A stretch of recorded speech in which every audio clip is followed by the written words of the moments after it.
Comic Timing is a proud member of the Comics Podcast Network. Hello? Is anybody here? Hello? Hello? Hello?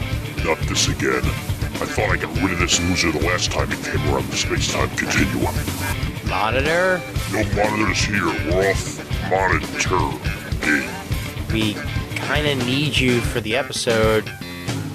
I left a voicemail, and I hope you'd be here. Monitor? Bite me, fanboy. Bite me long, bite me hard.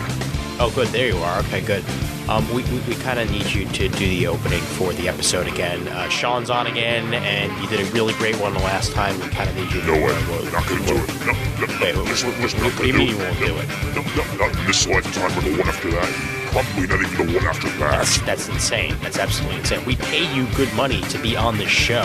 Sign me for that one special and it's over and done with. It's not in my damn contract to do anything else. It's not in your contract to do more than one episode? What contract? We didn't sign a contract. I just paid you, and you said you just be ready whenever I need you. Look, I'm a monitor. If I say there was a contract, there was a damn contract, alright? It's episode 34 of Comic Timing. We've got Freddie E. Williams, we've got Sean Whalen, and we've got Raph on the episode doing the New York Comic Con wrap-up, and I need the goddamn monitor. Now, what are you going to do about it? I will jettison you through this damn airlock if I need to. Oh, that's what you're going to do about it. Great, terrific. Would you like to try me on this? Because monitors really do not lie very Are often. you going to at least say here now, Comic Timing? Or are you just going to leave that to me? Fine, if it gets you out of my hair. Here now. Comic timing. Happy now? Now get the hell out of my ship, or I will sick the apocalyptic dogs on you. Hey there, folks. My name's Ian Levinstein, and welcome to episode 34 of Comic Timing. This is part 2 of our New York Comic Con review, and let me introduce the regulars first. Well, a guy who's been on a couple times, and one of the first times in a while he's been on without his co-host, but he's here in spirit nevertheless. He, of course, is the master of the twiddly D, Sean Whalen, Dr. Northern Forums. What's up, Sean? I'm the master of the twiddly D. You are. No, I think you're referring to my co-host on that one. No, but you're the one who likes it, so that's why you're the master of it, man. I never said I liked the twiddly D. Of course, I refer back to last episode, so...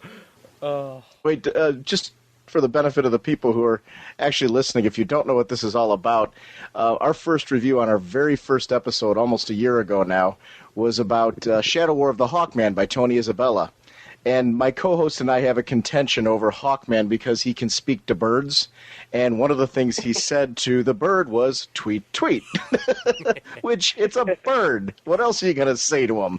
Hello, my name is Hawkman. Would you like a cookie? Apparently, that's what he'd rather him say. But yeah. But welcome back to the show, Sean. Always good. Thank you very much. Thanks for having me. We're also joined by Raph Suhu, a guy who never leaves. He's the Geeks Unite guy, and like I said, I tried to throw him out a couple times, but he just keeps on coming back. What's up, Raph? I'm the guy on the couch from Half Baked. You just can't get rid of him. Yeah, you never... Okay, yeah. I'm doing good. I'm about to record Geeks Unite episode 2 in a few days. Things are going all right. Well, good. I'm glad that you're not recording it while we're recording this, because that would be awkward. Oh no! But what it is I'm gonna edit this, and I'm just gonna cut your voice out, Ian, and that'll be Geeks Unite episode 2. Oh, suddenly it all makes sense. Good to hear. Good to hear. We're also joined by a first-timer to Comic Timing, and that, of course, is Freddie E. Williams, the artist on Robin, and a guy who visited New York Comic Con and had a great time there. So, Freddie, what's going on your end, man? Going pretty good. Just driving home after having an evening with my friend and listening to him play music. And thanks for having me on the show. I really appreciate it. Sorry if the sound is a little bit fuzzy or anything. That's fine, man. You sound good on this end. That's all that matters. I'm the cool. guy who's recording. So it's all good for now. But recuperating from New York Comic Con, I think that's probably the best way for all of us to put it. And this absolutely, this is the wrap up of the wrap up of the wrap up, pretty much. Oh, jeez. Now, first of all, I want to poll the crowd here. Does anybody have this supposed New York Comic Con sickness that's been going around? Because it seems like there's at least like 6 or 7 people on the forums who immediately after the Comic Con just got sick, incredibly sick. No. Okay, I'm the one who started that. I was sick as a dog while at the con, and I shook hands with probably about 150 people because it's rude not to shake their hand. And quite honestly, I love meeting people and just talking comics and everything. But I might have been giving everybody my head cold because I was sick as a dog. That's something that I was going to talk about later. But yeah, I'm the one who probably started that. Oh my. Wow, and we have the original person to track it down to on the show. Fantastic. Well, either exclusive. Yeah, either that or just the fact that it was so damn cold there. I mean, a combination of the two probably, but it was brutally cold. The wind whipping through Times Square when we were walking from our hotel room or whatever was just cutting me right in half, Especially Saturday. Saturday was real bitter in the morning. Oh, yeah. Yeah. And actually... You weren't there Friday night, Sean. Oh, yeah. Oh, my God. Friday night, waiting for the bus. When we were waiting for the bus, we waited for the bus, and the bus never came. So we ended up walking all the way over to a diner on about 8th Avenue and 34th. And dear God, it felt like any minute Auntie M was going to show up, and we're all going to get blasted away to Oz. See, I don't know what you guys are talking about. It was warm in Atlanta.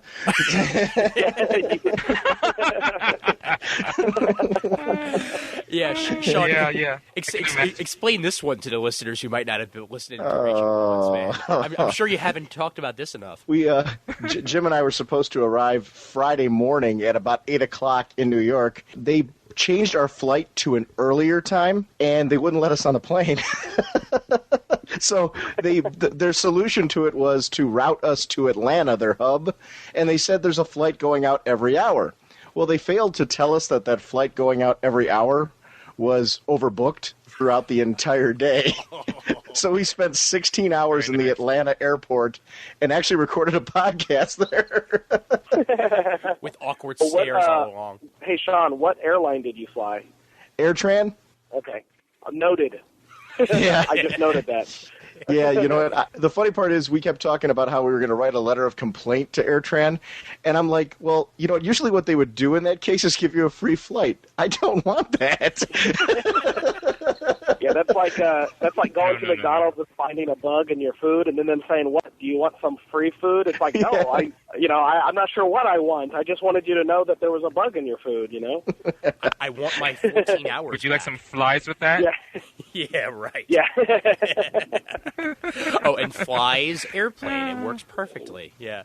But at least you were able to record an episode, man. I mean, at least you got that much out of it. You have no idea how weird it is to be sitting there with people surrounding you, and you're talking about Brave and the Bold and how great it is with an eye river in front of you. It came out pretty well. Yeah, no, it came out really well, actually. Yeah, the sound quality and that was actually surprisingly well for being in Atlanta. So, well, you know what? I think we scared people enough that they were quiet, so it worked out all right. Yet again, I'm reminded, how long did it take me to get to the convention? Well, you see, I hop on the Q train, and then I take it over to 34th, and then I just walk a little bit, and, then I'm there. Yep, yeah, really good trek for me. Yep. Hey, nice way to rub that in. Oh, yeah. Come on, I have to. It's my home con. Although, it's even closer for Raph, so he can rub it in even more. Yeah, you, me, and a brick the next time we're in New York.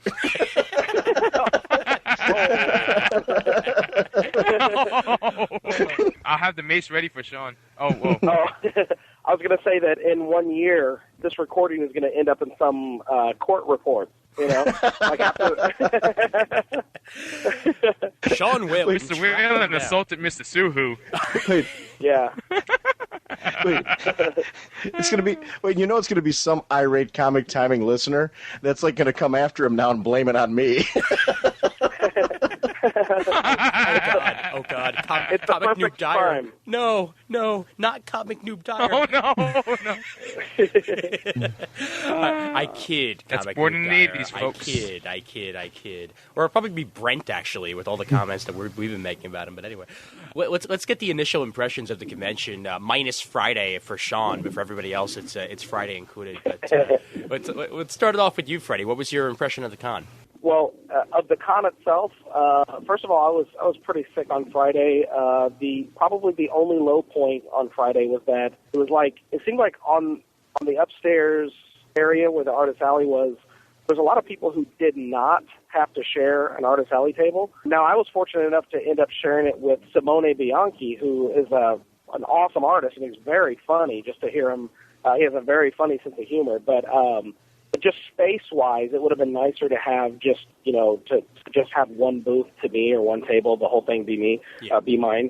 But that wasn't even that really big of a deal. So quite honestly, it was the perfect size. Now, it's been years since I've been to, like, Chicago Con, but honestly, when I go to San Diego Con, I mean, I'm amused by the spectacle, but it's just too big for me. I mean, it's just too big for me, and there's so many things that are not comics, and I love comics, and I also love movies, but, I'm not there to see the movie convention or the video game convention. I'm there to see the comic book convention. Yeah. So New York, though, it was the perfect size. If it was just slightly bigger, quite honestly, I don't want it to get much bigger. I think it was the perfect size, maybe just slightly bigger if it wants to grow because whatever. But I thought this is how it should be done. There's always going to be hiccups in every convention, but it was great.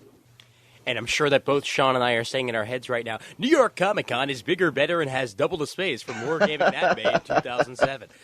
With all the time to read that, oh my God! But click on the banner and go to NewYorkComicCon.com to reserve your tickets today. Exactly. Go back. I learned it, and I don't need it. I don't need it. Yeah, right.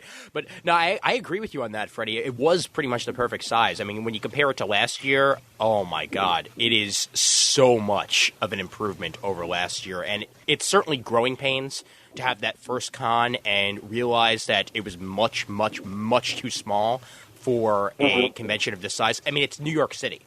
You're expecting every single nerd and geek from the New York area to show up, along with people coming from all over the country and sometimes even from other countries to show up. Yep. And the fact that they did not expect that the first year amazed me. They had, like, the bottom space, that whole basement area where they had panels. That was actually where they had the con last year. It was all on that first floor. Oh, wow. Yeah. And it was, oh my God, fire hazards and cramping everybody in. The Artist Alley was at the same place as the show floor, so you had to literally squeeze in to get to the artists. And, oh my God, it's such an improvement this year over last year. And, Raph, you were there last year also, right? Yeah, I was there all 3 days. Well, okay, I was there Friday and Sunday on the floor, and Saturday I couldn't get in. I went to a lot of panels instead. I think it was a huge improvement. I think that they did a lot of work.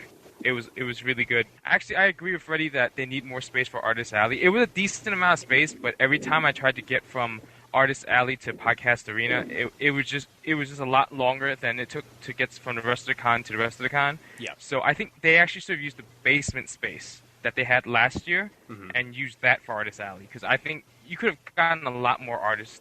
I mean, there was a huge amount of artists, but, like, Freddie could have gotten his own table that way, and, like, you could have had so many more artists down there.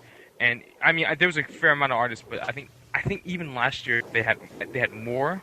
I'm not too sure, but I have to admit it's really good for just the second year, and I think it's a pretty decent size. But I think they need to become the San Diego East, Yeah, they do, and because I mean, this is probably the one that's the biggest size to be as San Diego East, and plus, well, what's the biggest place on the East Coast? New York. So it makes sense for it to be centered over there. I mean, Baltimore Comic-Con, it's a great convention. Don't get me wrong. I loved Baltimore Comic-Con. But Baltimore Comic-Con is minute in size compared to what New York Comic-Con already is. So New York definitely has the chance of being the San Diego of the East. And it's really weird saying the word San Diego of the East. You know what? Touching on something that Freddie said, though, I totally agree that the focus should remain comics, though. I think a lot of times there was the right amount of mix of, like, other media besides comics without going too far to the point where it's almost unrecognizable as a Comic-Con. Yeah. So I really thought that was a key to this one. I'm not knocking it in any way. I actually thought there was a really nice balance. And if there's going to be some growth, I would like to make sure that growth remains as balanced as it felt this time around. I agree. Oh, definitely, an agreement here as well. Yeah. In fact, actually, I would actually like to see a little bit more of an increase, at least on the sellers, because we didn't get a lot of the comic book booths in the actual dealer level. It was mostly that's where we got all the entertainment. That's where we got like the video games and we got the like the DVDs and all that. But there were maybe like $4 bins in the entire section, and only like 2 of them were actually worth putting your fingers through. There were a couple of other sellers, but they were selling new books. No joke on this. My girlfriend went to get herself a copy of the latest issue of New Avengers. They were already selling it for $3.50. It just came out last week. So that's one thing I hate seeing at Atticon. Guys who think that just because they're at a convention, they can inflate their prices. But there were some decent dollar bins. I'd like to see some more dollar bins next year. I'd like to see perhaps more of a comic selling area, because it seemed like that wasn't really the focus of the floor. I'd like to see more of that. And I don't know whether or not anybody really agrees with that over here, but I'd like to see more of that just as a fan myself. Ian, just to admit, you're the only person I sold that New Avengers to for $3.50. Oh, damn. So, yes, the DC Comics fan podcast is selling me New Avengers. Let's just think about that. Well, yeah, but at an inflated price. I gave you a deal on 52. I remember, like just now, whatever you were saying, that there wasn't enough dealers or whatever. There was somebody, I was selling the newest copy of Robin at my booth, and somebody said, "How much are these?" And I said $3.50, and they were like, "Really?" And I said, "Yeah." And they were like, "Really?" Like they seemed real surprised by that. And at the time, I thought, "Yeah, that's like cover price," But I guess maybe they went downstairs and saw that it was marked up. You know what I mean? Well, I guess you're a real selling point. Seriously though, to mark up brand new comics that literally came out a week before. That just, I don't know, that just boggles my mind when I see people actually doing that. And I'm glad to see deals on stuff. I was able to get plenty of great comics for deals, but you got to go to Jim Hanley's or something like that when you're in the city just to get the comics when they're coming out. Because again, the entire weekend they were having a 20% off sale, so you could have just stopped by there even and gotten your stuff. So that just proves something there. Hey, you know what? Yeah. After Monday, everybody's going to want Robin 159, because wait till you hear what we did with that one. Oh, ooh. Yeah, that was that was a good podcast. That was a good episode. Okay, now you're teasing me, damn you. No, we seriously had a lot. It's seriously, just to plug Freddie's book, Robin 159 is a phenomenal issue, and we had a lot of fun chatting about it. So if you're not reading Robin right now, you should be reading Robin. The writing's top notch, the artist's top notch. It's just a great book. Yeah, read yourself some Robin. Read yourself some all new Adam, and just applaud those people that are nice to the podcast. That's all good for me. Is that the one with the date night? Yeah. Yes, it is. Mm-hmm. The 159? Yeah. Oh, yeah, yep. I picked it up from Freddie. I haven't read it yet. I'm looking forward to that, actually. And see, picked it up from Freddie. I haven't read it. it.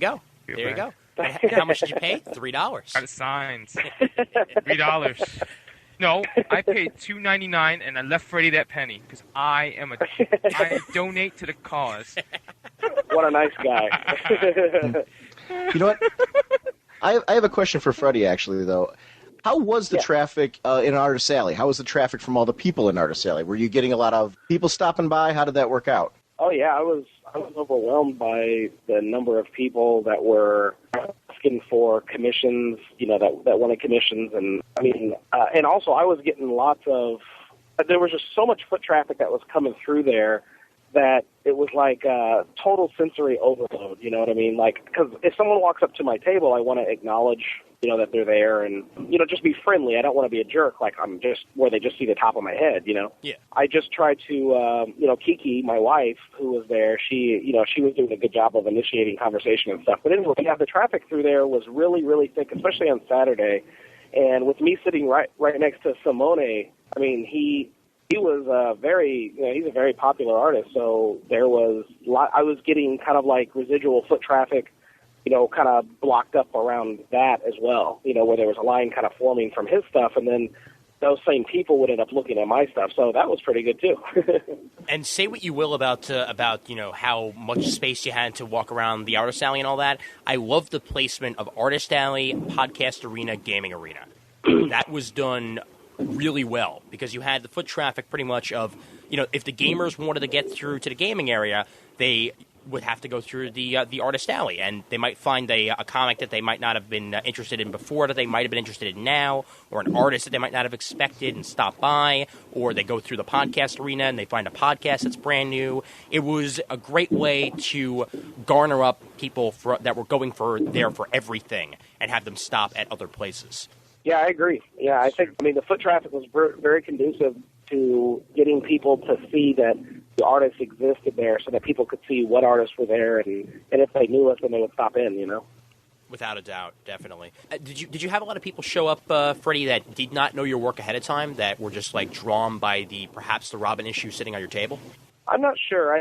If so, then they did a good job of covering it, because it seemed like a lot of people who would, and it would be totally easy to do this, but at the time I was a total sucker for it. But it's where they see me and they go, "Hey, Freddie, I'm a big fan of your Robin art," but I've got a sign there that says Freddie Williams, artist for Robin. I've got Robin, comics sitting on my table. So it'd be real easy if they didn't know who I was, but just because they were standing in front of my booth or they were waiting to get to Simone or something like that, maybe they did that. I'm not sure. There was lots. I guess I'm a suspicious person. I just assumed that there was a lot of those people because it's always surprising to me to meet people who are actually followers or whatever, readers of my work, specifically for my work. That's a real. That's an adjustment period. You know what I mean? I'm still in that adjustment period to realize that people actually would do that. So I just always assume, or I'm always suspicious that when they say I'm a big fan of your work, that they're just saying that because they're standing in front of me, as opposed to really meaning it. So I don't know. Lots of people seem like they knew who I was, but who knows if they actually did? I'm not sure. Yeah, well, see, next time what you do is you intentionally put the wrong name and the wrong art on there, and then you'll know for certain. It's like, yeah. What you could do. Oh, Billy West, I love your voice as Fry. Actually, I'm Freddie Williams. I do Robin. Oh. Or you can get J.H. Williams' art. You can get J.H. Williams from Seven Soldiers and put his books up there. And they'll go, yeah, you did Seven Soldiers. You go, no, I did Robin. Thank you. But actually, I did do a few issues of Seven Soldiers, Mr. Miracle. So, but yeah, there's lots of people who confuse my name with J.H. Williams because I'm the second and he's the third, so they see those Roman numerals and, our last names are the same, so it gets a little confusing. I gotta tell you, there's a lot of Williams in the world of comics. Yeah, Scott Williams, there we go. Yeah, Bernie Williams. Oh, wait, that's never mind. No, he's sitting at home playing guitar. Oh! He might get a contract. Yeah, he is. Somewhere. Well, Yeah, but he's not as Braves right down. Now, yes, because this is a Yankees podcast. Oh, of course it is. No. That was the last podcast I did. But Sean, as a podcaster, because I want to get everybody's perspective on this. I want to get the artist, the podcaster, and the attendee. Pretty much the same sort of question that I asked Freddie, only geared towards podcasters. You get a lot of people who had never heard of the podcast before that stopped on by, and hopefully get some new listeners out of that. Yeah, I thought one of the nice things about the podcast arena was that, our tables were all next to each other or across from each other. Yeah. So as people were going by, it was really nice because a new person could kind of flow between each of the tables and kind of get a feel for what we were all about. I think we were all doing a little bit of cross-promotion for each other as we were chit-chatting, just kind of when a new person came by, just kind of explaining what the podcast arena was, who we all were, figuring that, for example, in my case, if the person wasn't a DC fan, they've got lots of options around us of people who, they could listen to. Yeah. Or, and vice versa, if they were over at Bullpen Bulletins, I know those guys weren't hesitating to recommend my podcast for people who maybe are DC fans. I think and the great thing about, your show and Comic Geek Speak and Around Comics, and Pop Cult, and Bruce's Comic Cast, there were so many podcasts there that covered all of comics that it was easy to refer people around the whole place. I mean, we even had video podcasts there with Variant Edition. Yeah. I mean, it was just such a great thing. And Joe and Jimmy were like phenomenal hosts. Oh, yeah. Oh, yeah, props to them for getting everything together. Yeah, the geek together and the arena itself. Oh, and the prizes, yeah. I mean, Raph went away with, I think, got most of DC's comics in that raffle, so. I won a lot. As a podcaster, though, I thought the podcast arena was really nice. I thought there was they certainly gave us plenty of space, and I thought it was very generous for them to take this kind of risk. Because really, we were an experiment, to have us out there, and I really applaud them for taking a chance on putting podcasts as a featured area in the New York Comic Con, because they really gave us a decent amount of floor space. Oh, sure they did, yeah. And from the sounds of things, I mean, from what I heard from the Comic Geek Speak episode that they just did on New York Comic Con, apparently I haven't got a chance to actually contact Phoenix yet, but Phoenix says that there was a lot of praise to the podcast arena, and that they want to expand it next year. So, I mean, apparently we hopefully hit it off there. So, I mean, the more the merrier, and hey, the more space the better, which means more podcasts like Geeks Unite will have a space. So, hopefully. Yeah, right. Just from a creator standpoint, or an artist standpoint, rather, podcasts are awesome because, I mean, I love music, but it's not like the music necessarily is talking about comic books. I mean, it invokes a certain emotional energy that can sometimes come through in the artwork or keep me motivated or something, but it is great to listen to podcasts that it's like listening to just a bunch of buddies. It's like having a conversation or hanging out with people, but you can do it, you can hit pause or hit play anytime you want to, Yeah. And, there, at least from my point of view, there's not the pressure to interact, because whenever I have friends over, I feel like I'm a bad host if I'm just sitting there drawing, although I still have to do that sometimes. and then Kiki, my wife, she has to play hostess or whatever. So, anyway, podcasts are a great thing. I know that just comic book fans love them too, but just from a creator standpoint, having like a 2 or with Raging Bullets 5-hour chunk of podcast. Wait, Freddie, you gave us 8 hours.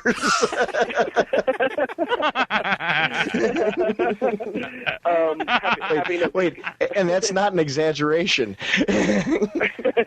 That's beautiful. But having a chunk of time like that is a blessing, to be able to listen to that, because it's just fun. I don't know.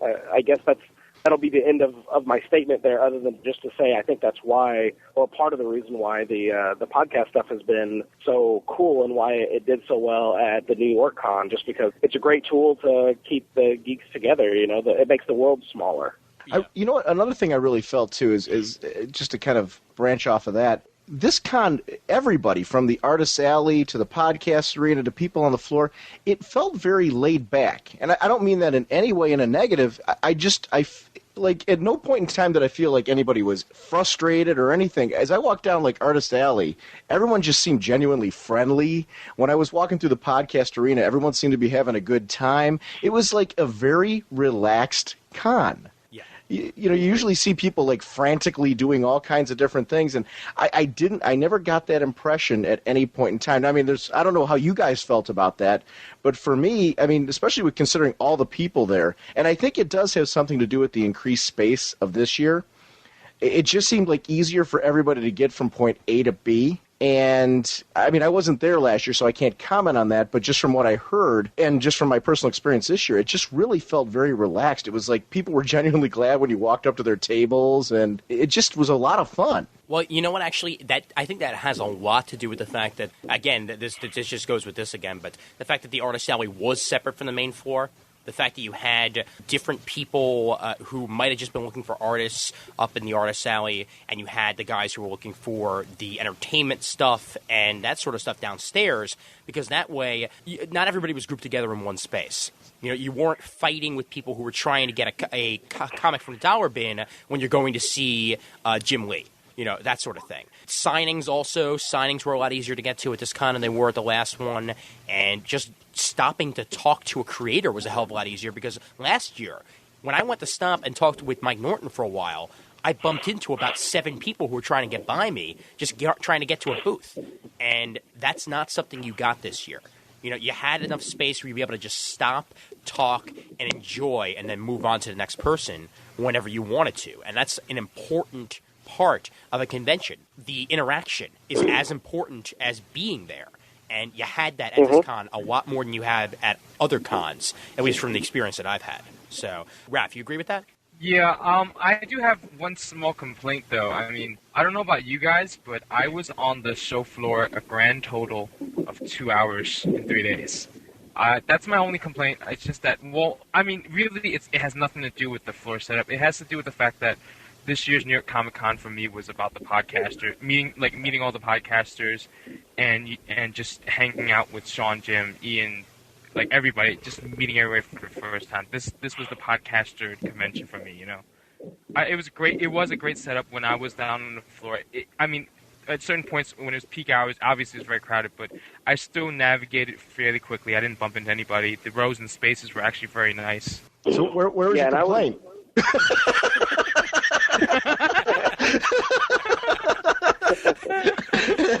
I'm sorry. I'm My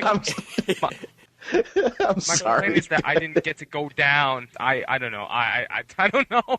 Okay, here's my gripe actually, and this is something that sort of stems off of that. The fact that there was one entrance, that is my major gripe with the entire convention. The fact that there were people being turned away, and mind you, they were nice enough when I had my laptop with me and a couple of my bags with me. They just let me go through because they saw my press badge. But then immediately after that, they completely changed their tone and were like, no, you got to go this way. There was one guy on Friday, and Raph knows who I'm talking about here, because, oh my God, this guy, I swear to God, this man does not deserve to have a job. It's as simple as that, because he had this scowl on his face. And it might actually be the same guy that CGS was talking about who apparently harassed Carmine Infantino at one point. But the fact is, he had this look on his face like this. Literally, like you can actually see what I'm doing right now. He looked like an angry dog, okay, about to pounce. And whenever you would even come close to going in the other exit, he would just scream, "You don't go that way. That's it." And that's yeah, you know the guy I'm talking about. There we go.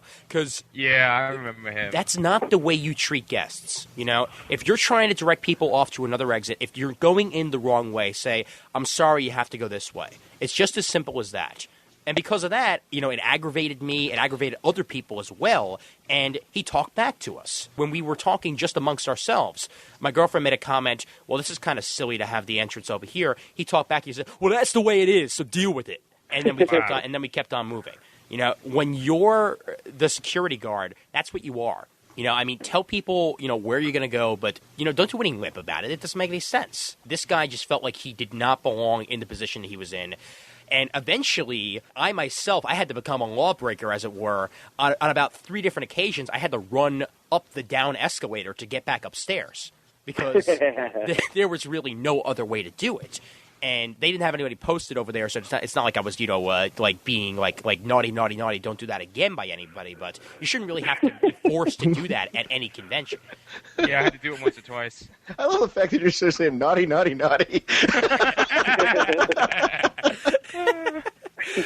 but I mean, you get the idea, though. I mean, the fact that there was one up escalator and there were 3 down escalators. There's no reason to really have that at the convention. Have other ways to get upstairs, or else you're going to have these backups, which there were getting up to the show floor. So that's my major gripe. I mean, were there any gripes you had about the layout itself, Sean? You know, not really. I mean, and not having exposure to last year, I guess I heard so many bad things about last year as far as the layout and how cramped everything was that I think you walk in with an impression that there's going to be a lot of inconveniences. And I thought I totally agree with Freddie in the sense that I really liked having Artist Alley up in its own area. I've been to cons before where Artist Alley's like shoved in a corner. Yeah. And as a fan, when you're trying to find artists, you can't even find like there's like Artist Alley's been in 2 different spots, you know, where there's like one Artist Alley over on the left side of the con floor, then there's another one over to the right that you like can't really get to, if I'm making any sense there. Yeah. And it was nice to have everybody in one location. You knew if you were looking for an artist. The only thing I would even say, and this isn't really a gripe, it's something I think you don't see at many cons, I would like when you go into Artist Alley for there to be a directory right there of artists that are in Artist Alley. So like you, as you're walking, like you go into a mall and see. Where, you know, right, because I can't tell how many people came to our podcast table asking where artists were. And this isn't a knock on New York Comic Con. I think cons in general don't do this in Artist Alley. How cool would it be when you walk right in to just have the artist and here's the tables that they're at? Yeah. Mm-hmm. Yeah. And I mean, that would be, Yeah. I just think that's a small thing that as a fan, and like I said, it's a very minor gripe, but it's a small little thing that I think would help some of the artists that people didn't even realize were there. Because through conversations we had in the podcast arena, you'd start talking about an artist or an inker or, somebody who was over in Artist Alley, and somebody go, they're here?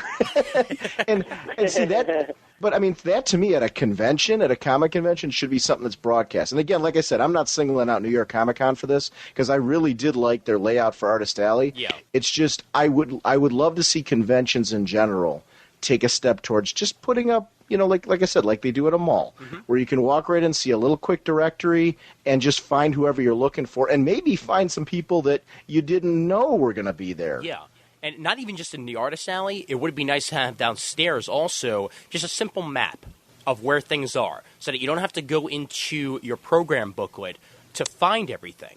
Because there were often times when I didn't have my bag with me and I didn't have my program booklet with me, and I had no idea where the hell I was going downstairs. It was an absolute crapshoot to find what I was looking for. I went the entire weekend without finding the Marcosia booth. And I had wanted to stop by and say hi to Chuck at one point, but I was so all over the place the entire con that I really didn't get a chance to do so. I found Uncle Sal at the Atomica booth, but that's really it because he was over at the Alex Ross booth, so that was a lot easier to find. But so many places that I wanted to hit up downstairs and at Artist Alley that I could not find because there was not a simple directory. So, again, a simple improvement. So I'm totally with you on that, Sean. Just have some sort of mall map or mall outline that you can follow both for downstairs and upstairs. It'll make everybody's life a lot easier. Quite honestly, I mean, I walked around the convention on Friday, Friday morning, whenever it was still relatively light as far as traffic. I mean, I was surprised by how many people were there when they didn't consider it open yet to the public. I was like, this isn't open yet, but because my commission list had already pretty much filled up or whatever. But when I got to go downstairs for my signings at DC, that was about the only time I really saw the rest of the convention. And I didn't have a whole lot of complaints other than just that I didn't have enough time to do it, I guess. And that's not, actually that can't even really be a complaint. I guess any other comments, I just wasn't around it as much as I would have liked to have seen more of it. But yeah, I guess that a directory would have been pretty good because I had a hard time finding the Marcosia booth because I did a signing there on Sunday for about 45 minutes or something like that. And I did have a hard time. I ended up just calling Chuck and I was like, where are you guys? The DC booth was conveniently located right next to the escalators. I mean, it was like the first booth you came to if you were on that far end. Yeah. And, right from Artist Alley, you just take a right down the escalator and then, from the escalator and then you're right there. So I didn't get to see a whole lot of it, though. I did enjoy the plush carpeting. Very comfortable. Good on the feet. Very soft on the feet, exactly. Yeah. How'd you feel about the curtains? The curtains were just so bourgeois.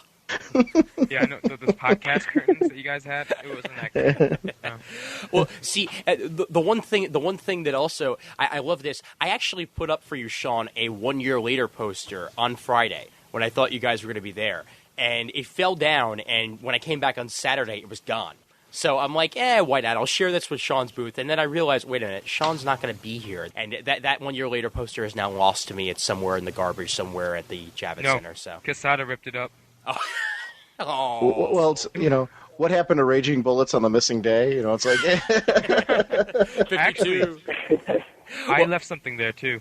These are my two main gripes with the con, and it has nothing to do with the con, really. The first one is that it's over. It was only 3 days, not the rest of my life. Yeah. What the hell? That's wrong. And the second one is I happened to help out Chris from Around Comics for a little bit. He wanted me to do some announcements at Carmine Infantino's table, so I said, fine, no problem. It was 5 minutes, no big deal. And so he walks over to the Raging Bullets table and gives Sean a signed poster by Carmine. And then he walks over to where I'm sitting and goes, here, Raph, thanks for yesterday. And he gives me it's like number 200-something out of 500. It's beautiful. I went to get I bought a tube for Sean to put his in. I bought one for mine. And I'm packing. I'm leaving the con at 5 o'clock. And Ian, I don't know if you noticed, but I wasn't carrying my tube. Oh, no. Yeah, I just realized. Oh, dude. I didn't have my tube, so I left my Carmen Infantino signed poster there. And you know what? I sincerely hope someone picked it up and took it with them. I'd rather that than someone just threw it out, because I really, that was my big disappointment with the con, actually. Besides the fact that it's over. Well, to make this joke for about the 12,000th time, maybe somebody just used your tube for the internet. Yeah. Raph, I got to say something, though. I thought it was a bit much that you were bringing luggage in on Sunday. Wasn't that a little weird? Yeah. I got to echo his sentiments exactly, though. Like Sunday, and it wasn't even just because we weren't there Friday. Sunday, when it was over, I was kind of like, already? Yeah. This con, totally agreeing with you, Raph. It was so great hanging out with all you guys.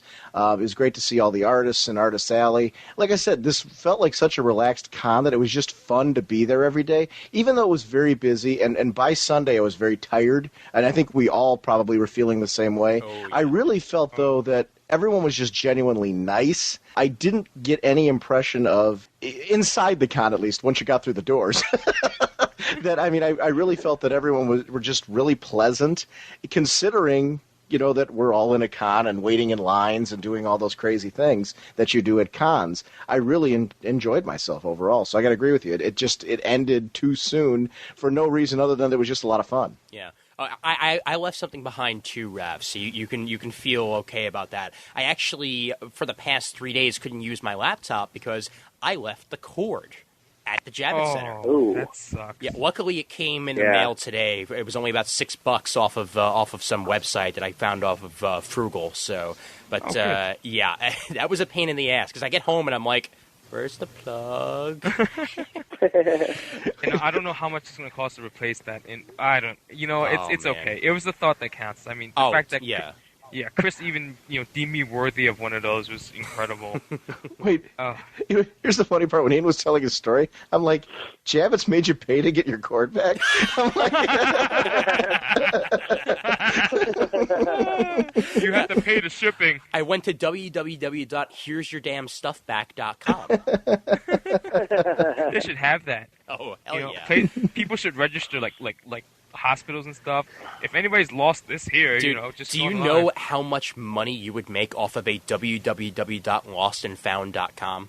Yeah, I know. It would be incredible. It would be like Craigslist, only you're just posting things that you found at random places. Like, if you want this back, here's how much to pay. There you go. 1 year later, that sounds like it's like ransom. Isn't that like holding it for ransom? Maybe. Oh no! See, it's not like the guys who have it are going to send it to me, and then I'm going to send it out to the guys who originally owned it. It's just reporting that it's out there. Oh, right, sure. Uh-huh. Yeah, reporting. That's exactly what it is, Raph. Right. Sure. Yeah. For stealing things. I do. Oh, I stole on our way out, I took a bunch of people. Yes, I took someone's exhibitor pass, and I took someone's sign. That said Rick Vetch and the Devil were off at table A139 or something like that. Just other artists' garbage. Because I'm that fanboy. I pick up your garbage. Hey, look. At least you're not as evil as I am. And again, I've told this story on the podcast before, but I have I have 2 tumblers from Baltimore that I got from the Harvey Awards that were left behind on people's tables because for some reason they didn't want them. So my girlfriend and I just sort of like stare at each other and they're like, meh. So we took 2 tumblers each and we both had some joyous tiramisu from the leftovers there. So it's like, hey, if these people are going to leave them behind, the more the merrier for us. So yeah, I'm a mooch. What can I say? And those tumblers are being used for beer and soda on a regular basis, so I am using them for a good Very cause. nice. It's all good, yes. Yeah. Freddie, like you said before, you hadn't really been ironed down to a table before, and I asked you early on Friday what it was like, so I'd love to get your take now, after it's all over and done.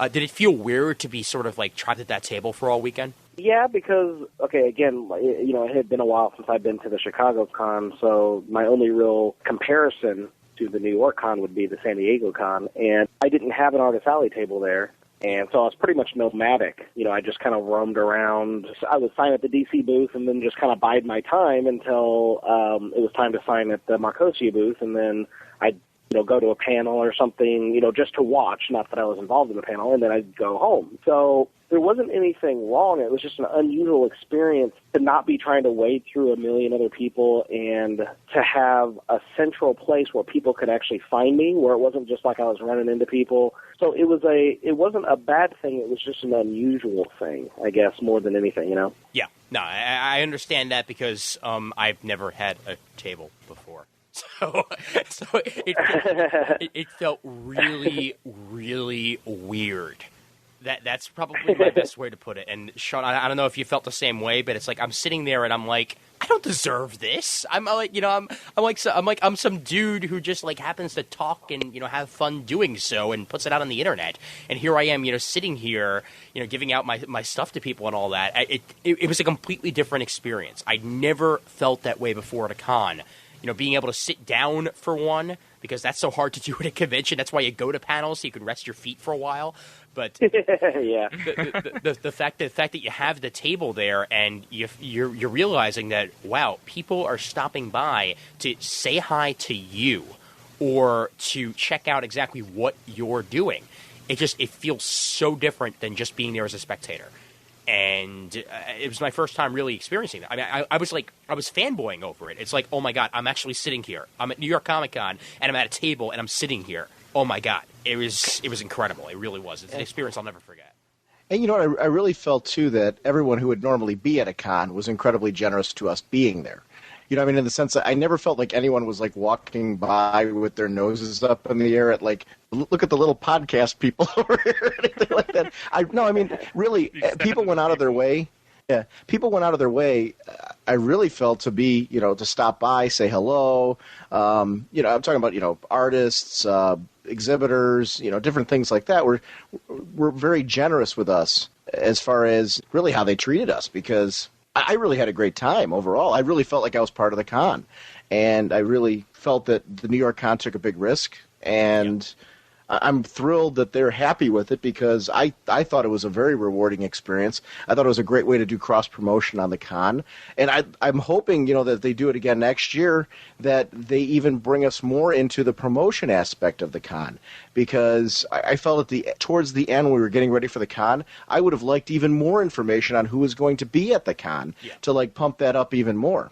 Well, I mean, the fact that I didn't actually change promos until the last week felt really weird to me, because I'm like, okay, I went from like a 30-second promo to like a minute and 15. Not Phoenix's fault at all, but she had the wrong email address for my email, so I didn't actually get the promo until that last week.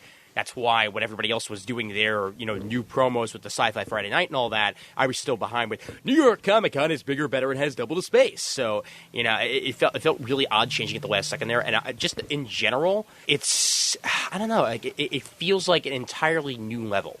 Just being able to know that these guys are putting their time and basically their money on the line because they pay for the space.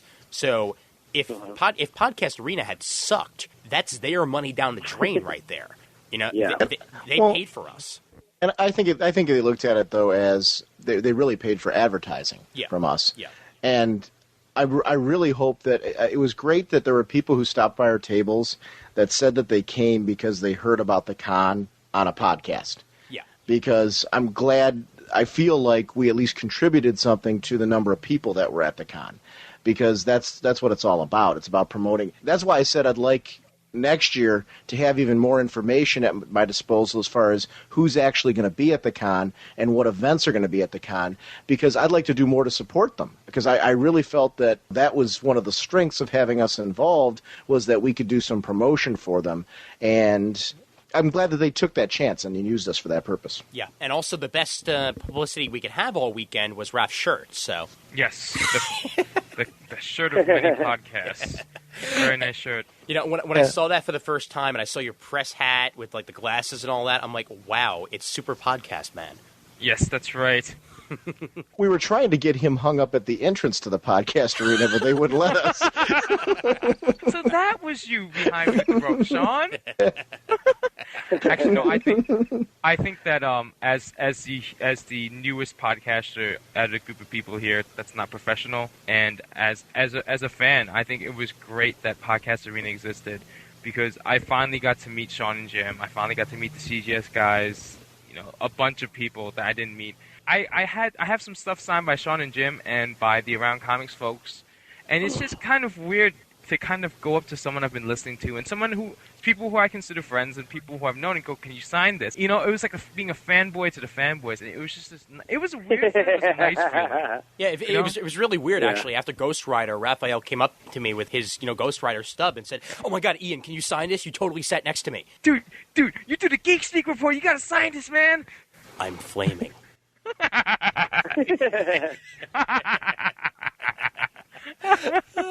Cracks him up every time. Wow, inside jokes in podcasting. That's what you gotta love. I was like in awe when you asked me to sign your shirt. Oh yeah, well, Sean, I mean, no. I mean that. I don't mean that in any way as a negative, dude. I mean you made like my whole weekend. I'm like, you want me to what? I'm like that. Well, No, and I mean, and I'm totally, saying that in a complimentary way to you, because it was like I was in awe, not because there's anything wrong with you asking. I was like, you actually want me to do this? I'm like, thank you. That was really cool. Well, I think it's cool to just actually see the voices that I'm used to hearing. It's weird, like I met Peter Rios for the first time, even though I have been on Comic Geek Speak a few times and I've even been in their studio in Brian Deemer's house. Peter Rios was away that weekend, and just to meet him and to, I'm used to his voice. I know his voice, but to see his face make the voice was strange. It was this weird feeling, you know what I mean, to see that. I don't know. It was like I had the instinct to want to look away and just listen to what they're saying. You know what I mean? It's like this weird, I don't know. That sounds really weird. Exactly the way that I felt on Saturday when Sean and Jim reenacted episode 1. So. Oh my, that was beautiful. I cried tears of joy. Oh, man. I got to see episode 1. That's such a privilege. Oh my God. Hey, Jim, master of animal husbandry, sensei of the Whatnot Segula. Actually, what's funny is I've met Peter Rios before at Marseille, and I hadn't met the other geeks, so that's kind of weird. Yeah, well, now it's the one that I did meet. Yeah, and you met Freddie, so everything was completed. You know what I like now, though? I like the community aspect of comics right now. Yeah. I think through the internet and through podcasts and through all that, I think we have an opportunity now as fans to be able to join together and appreciate this medium in such a way that we weren't able to before. I think we're able to turn each other onto books. I think we're able to just really, because before comics were a very isolated hobby. How many people did you talk to growing up about comics?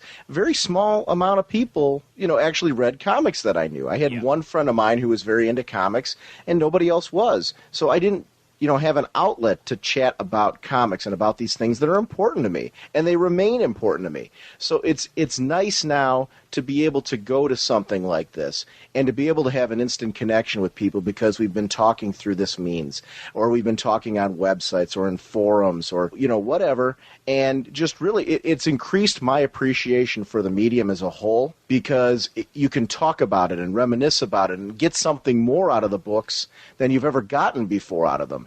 And that, to me, is one of the keys now in what we've got here. Yep. And I want more people to experience this, because I do still believe that comics are an independent medium as a whole. And I think it's disgusting because of the amount of product out there right now. Comics cover every genre imaginable, and comics as a whole should be up there in bookstores. They should be mixed in with the regular books, and people should be going to these cons who never imagined reading a comic book before, because this is just a great time to be a fan. Oh, it certainly is. I agree. Yeah. Well said. Woohoo! Okay, and I'm done. That was it for me, so I'll see you. Ladies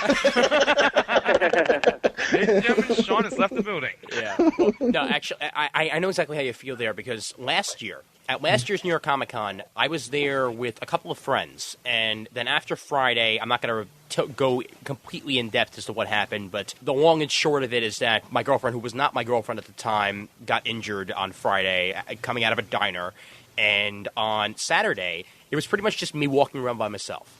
And I was getting interviews and all that for Geek Speak at the time because that's what I was doing then. And, that was all well and good, but it was just me. I really didn't have that much of a community sense yet. I'd only known the Geeks really from episode 100, so I wasn't nearly as comfortable hanging out with them as I would be now. And I felt like it was just, just me at a con. And if I ran into somebody at a line, that's fine. I struck up a conversation. But that really was my only source of conversation.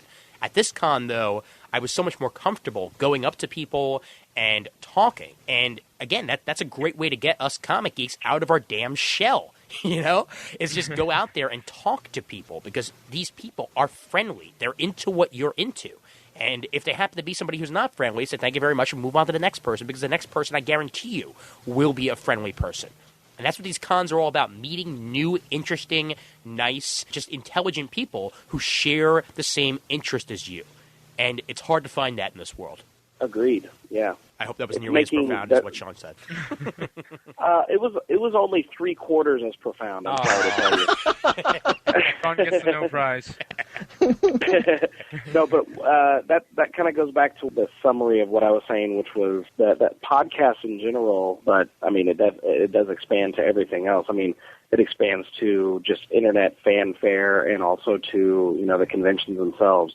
It's just making the world smaller for us, and what Sean said about it being a community is a great example of that. I mean, or it's a great way to say it again, or a better way to say it, I should say, because I told the story a few times over the weekend, so some of you might have heard this, but I remember my mortgage lender, the person who set us up with the loan to buy our house. She was asking me and my wife what we did for a living. And Kiki, my wife, said, he draws comics. And she actually said, oh, they still make those? Oh my gosh. Yeah, she was complete. Now, no. I mean, I was surprised. I started laughing because it was so funny to me. My whole world, my brain works as a comic book filter. Everything I see, I try to apply to comics. Everything is comic books to me. When I go to see a movie, I try to think, how can I use that for comics? Or, why does that visually work for a movie but not work for a comic? Or how can it work for a comic even better? When I listen to music, that same energy, it's all about comics. And so to hear that outside perspective, which is fine. I mean, I'm not faulting her or whatever. It was just like someone still thinking that the world was flat. You know what I mean? And I don't know. I thought that was really funny. So anyway, in growing up, it was very much that same way. None of my family was into comics. So yeah, this is a great time for me to be a professional or to be into comics because I don't feel like it's I don't feel like a pariah. I would still be into comics even if I were a pariah, but it's nice not to have to be one. Well, I think it is, and you get more out of them now. That's really what it is. And honestly, I want to applaud the creator community in the sense that you guys have become a part of podcasts by your willingness to, acknowledge us by stopping onto a podcast and chatting with us, giving us a work day. But,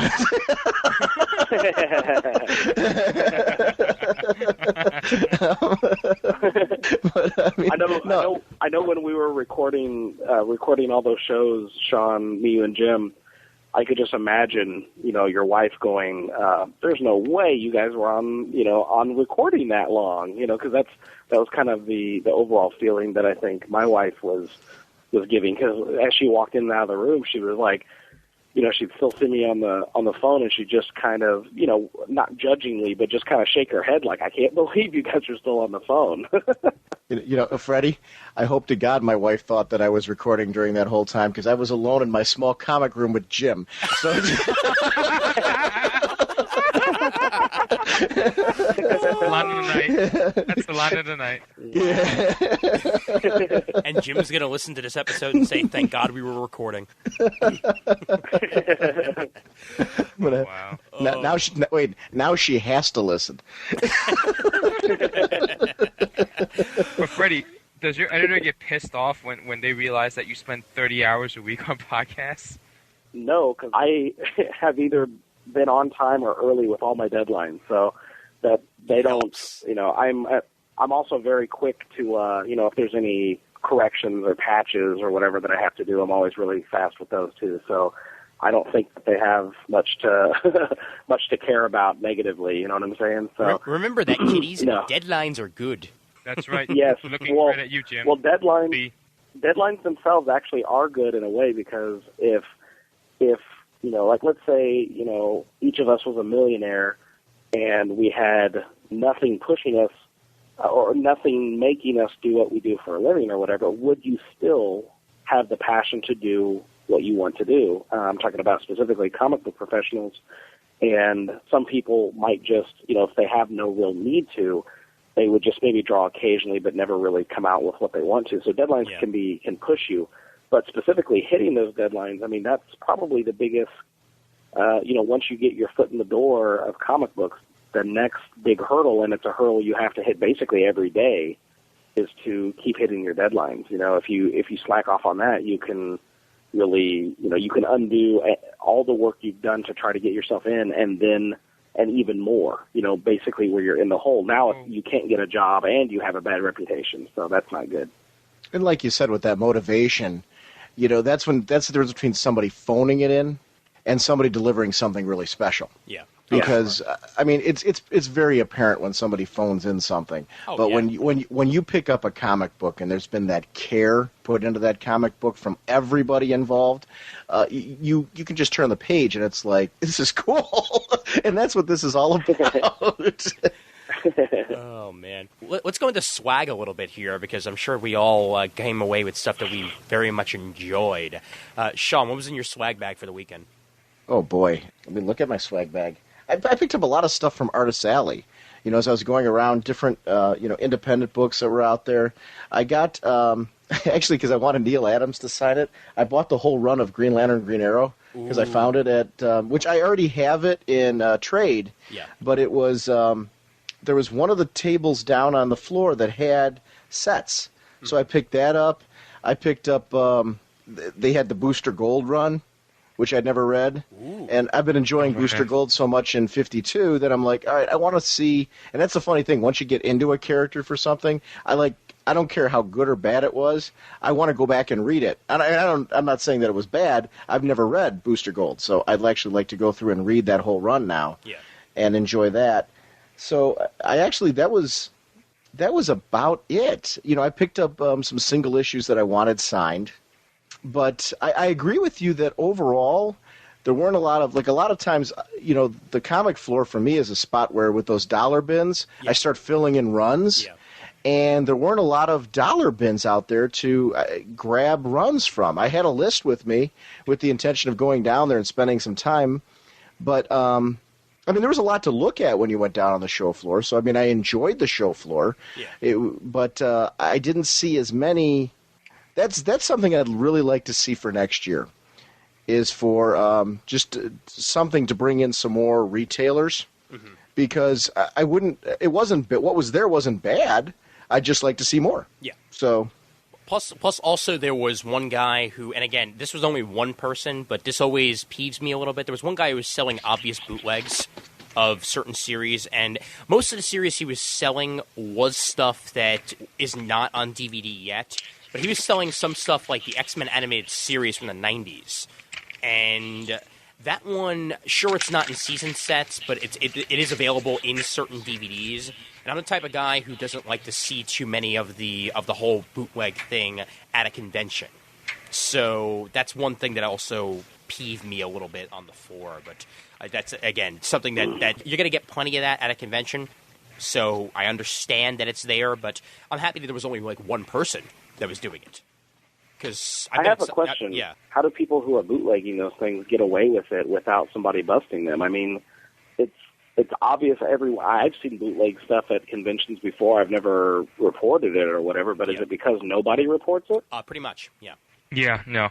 Oh, okay. Yeah, it actually depends, because sometimes it's the fact that the police aren't really looking, and other times it's that people aren't reporting.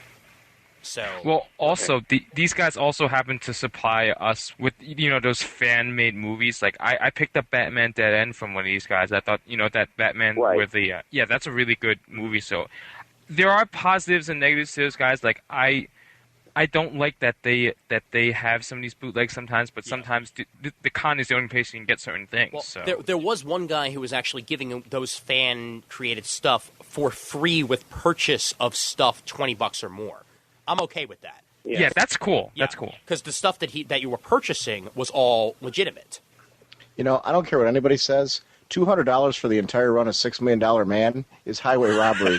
Yeah, no, that's not cool. Because I asked, because I wanted it, because you can't find that anywhere, and that was way too much.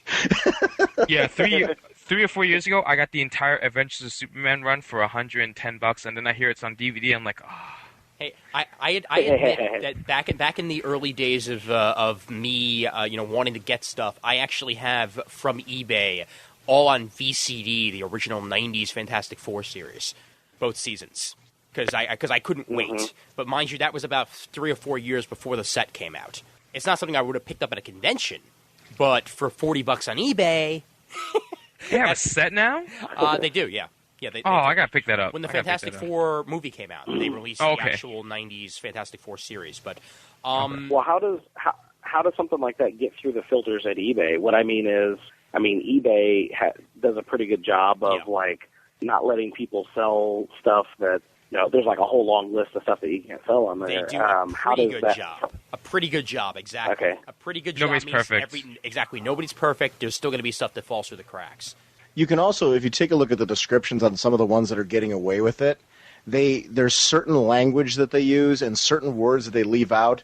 They never at any point in time imply that it's a bootleg. Yeah. And they go out of their way to make it seem like it's a commercial release. Mm-hmm. So if eBay doesn't know that like a series hasn't been released, like you'll see of auctions like that they start off and like somebody's selling like 25 of them. Yeah. But then like by the time they get to the 20th one, somebody's alerted eBay that it is a bootleg auction, and eBay will then remove them. Mm-hmm.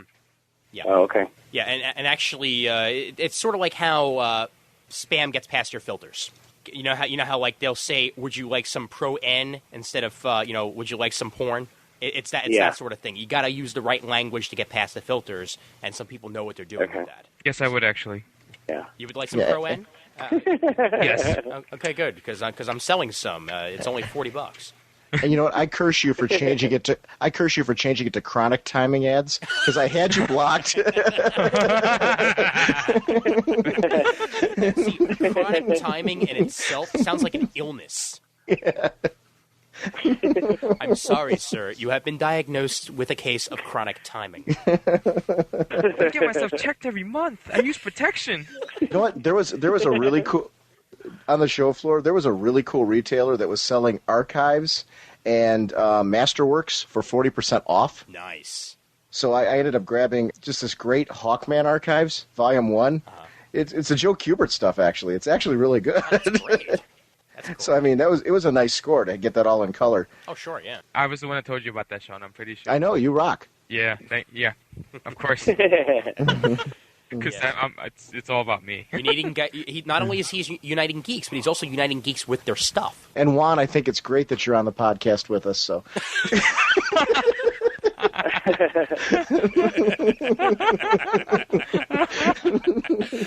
Oh my God! Let's not get into that. But Friday was good for me because I was able to get to the show floor before most of the Manhunters were gone, and Very nice. I got myself. I filled in everything but one. I realized this when I got home. I still don't have issue 9. It's the one issue of Manhunter I am currently missing because I accidentally picked up 2 copies of issue 8 because I already had issue 8. And I was thinking in my head, do I already have issue 8 or do I already have issue 9? So I'm still looking for issue 9. I'm probably going to have to go to eBay for that. It's been saved and it's ongoing, which, I mean, was a highlight for me because that book is so good. Well, plus also the fact that it got saved immediately after I purchased all of its back issues. Yes, magic. So it's like wow, hey, comic timing. Comic timing. Very nice. It's all going full circle now. The Dio saw you buying them and said, maybe we should give it a chance. In all seriousness, though, it was mostly Bob Wayne who actually said, we've made a mistake here, let's keep this going. And the fact that he was strong enough to admit that he feels like this should be continuing, that they feel that they might have made a mistake, that was really, really great of him. And the fact that we have more Manhunter makes me really happy. I picked up Robin Year 1 and Batman Year 3, both of which storylines I've always wanted to read, and now I have them, and Iron Man 2020. So I guess years were just my thing for the con. I don't know exactly what's going on with that, but Both of those are really good, too. The Robin Year 1 and the Batman Year 3, they're both really good. yeah, and I've heard great things about it in the past, and now I'm really looking forward to do it. And plus, Robin Year 1, that's Chuck Dixon, right? Wasn't that a collaboration with Scott Beatty, too? I believe so. Yeah, I believe so. Because I have Batgirl Year 1 that I really enjoyed. So I definitely Is Robin picked Year up. 1 the mini, or is it the first arc of the run? I believe that's the mini. Okay. That was a mini that came out separately, very similar to how Batgirl was released. All right. Yeah, I remember. Okay. I know what you're talking about now. Yeah, because Batgirl Year 1 was a mini that eventually wrapped up, and that was that. In general, I'm really happy with what I got. Obviously, I got the Freddie Williams sketch. That much we pretty much know. And again, the walk and that. But more importantly, I was able to get Gail Simone to sign my Birds of Prey 102, which happened to be on me. I'm glad I had a Gail Simone book on me at the time, because I would have been very upset had I left those at home. And I got both George Perez and the colorist, his name escapes me at the moment, of Brave and the Bold #1 to sign it. Bob Wycheck. No, Bob Wycheck. No. I'm sorry, the inker. Yeah. The colorist, I can't remember for the life of me, because I tried to get Bob Wycheck. He had actually already left for the weekend. But I got the colorist who was actually at Bob Wycheck's booth, and I guess was sharing it with him at the time. So I was able to get him to sign it, and again, really, really nice That was guys. Tom Smith. There you go, Tom Smith. Yeah, Tom Smith and George Perez. And here's another problem that I have with the con. One quick problem here. The fact that the autographs were pretty much stuck in the corner. George Perez was sitting there by himself for most of the convention. There were like 4 people who knew that George Perez was right over there. He was literally hidden away in a corner where very few people would realize he was there. And this is George Perez we're talking about here. You know, a guy who normally would garner up a whole line. Mind you, I was not complaining because I got to shake his hand and I got to get the autograph. But, you know, usually they put autographs front and center. That's where a directory would have come in handy. Yeah. Because if you, honestly, past us, if you took a look back there, if you were somebody who just came through the Artist Alley and you came into the podcast arena and then you looked at us and wondered what we were doing there, and then you took a look to the back, you would see all the gaming ads that were there. Yeah. And, I mean, it was very clear for anybody who was into card games and HeroClix and Warhammer and all that stuff, that's what was back there. But unless you peeked your head back there, there was no way you were knowing anybody was doing any signing back there. Oh, sure. Yeah. Because there was nothing to indicate that. I would love to see a little more signage. And I didn't even know where George was. hey, I got lucky enough to find where Feedback and Fat Mama was, and I wouldn't have found that out afterwards. So. Did you guys all watch that? Yeah, I watched it. I Who was watched the it. third? Who was the red hero with the V Major on his Victory. chest? Yeah. Major Victory. How cool was it that they were wandering around? Yeah. That was great because Yeah, that was nice. the fact is, and again, I've said this about Who Wants to Be a Superhero in the past.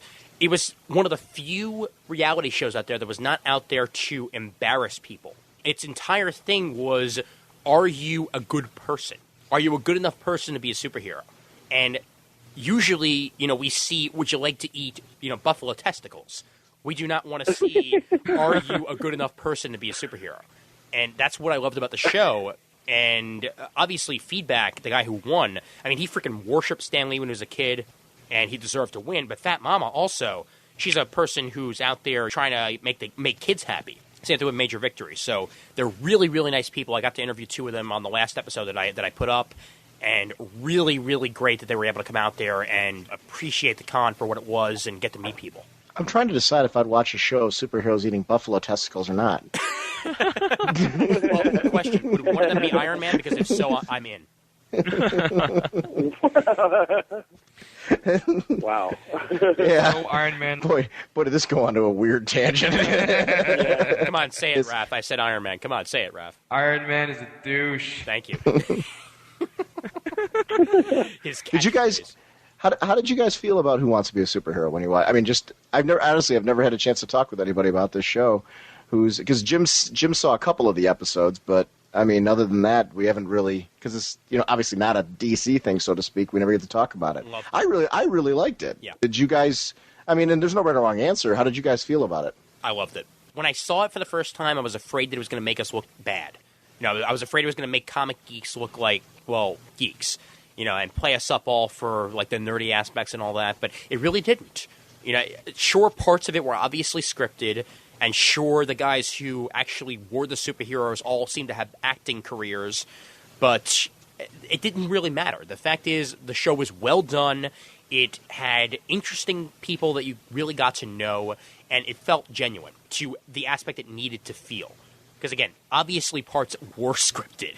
It was so obvious at times. I mean, when I can't think of the guy with the arm, the metal arm, who became the villain. Iron Enforcer or something like that? Yeah. When Iron Enforcer, first lost, and that television screen with Stan Lee pops up and says, "Say, I don't think you'd be suited to be a hero, but would you like to be a villain?" Yeah, that was totally unscripted, really. But wait, how cool were those special effects when they did that, too? Oh, yeah.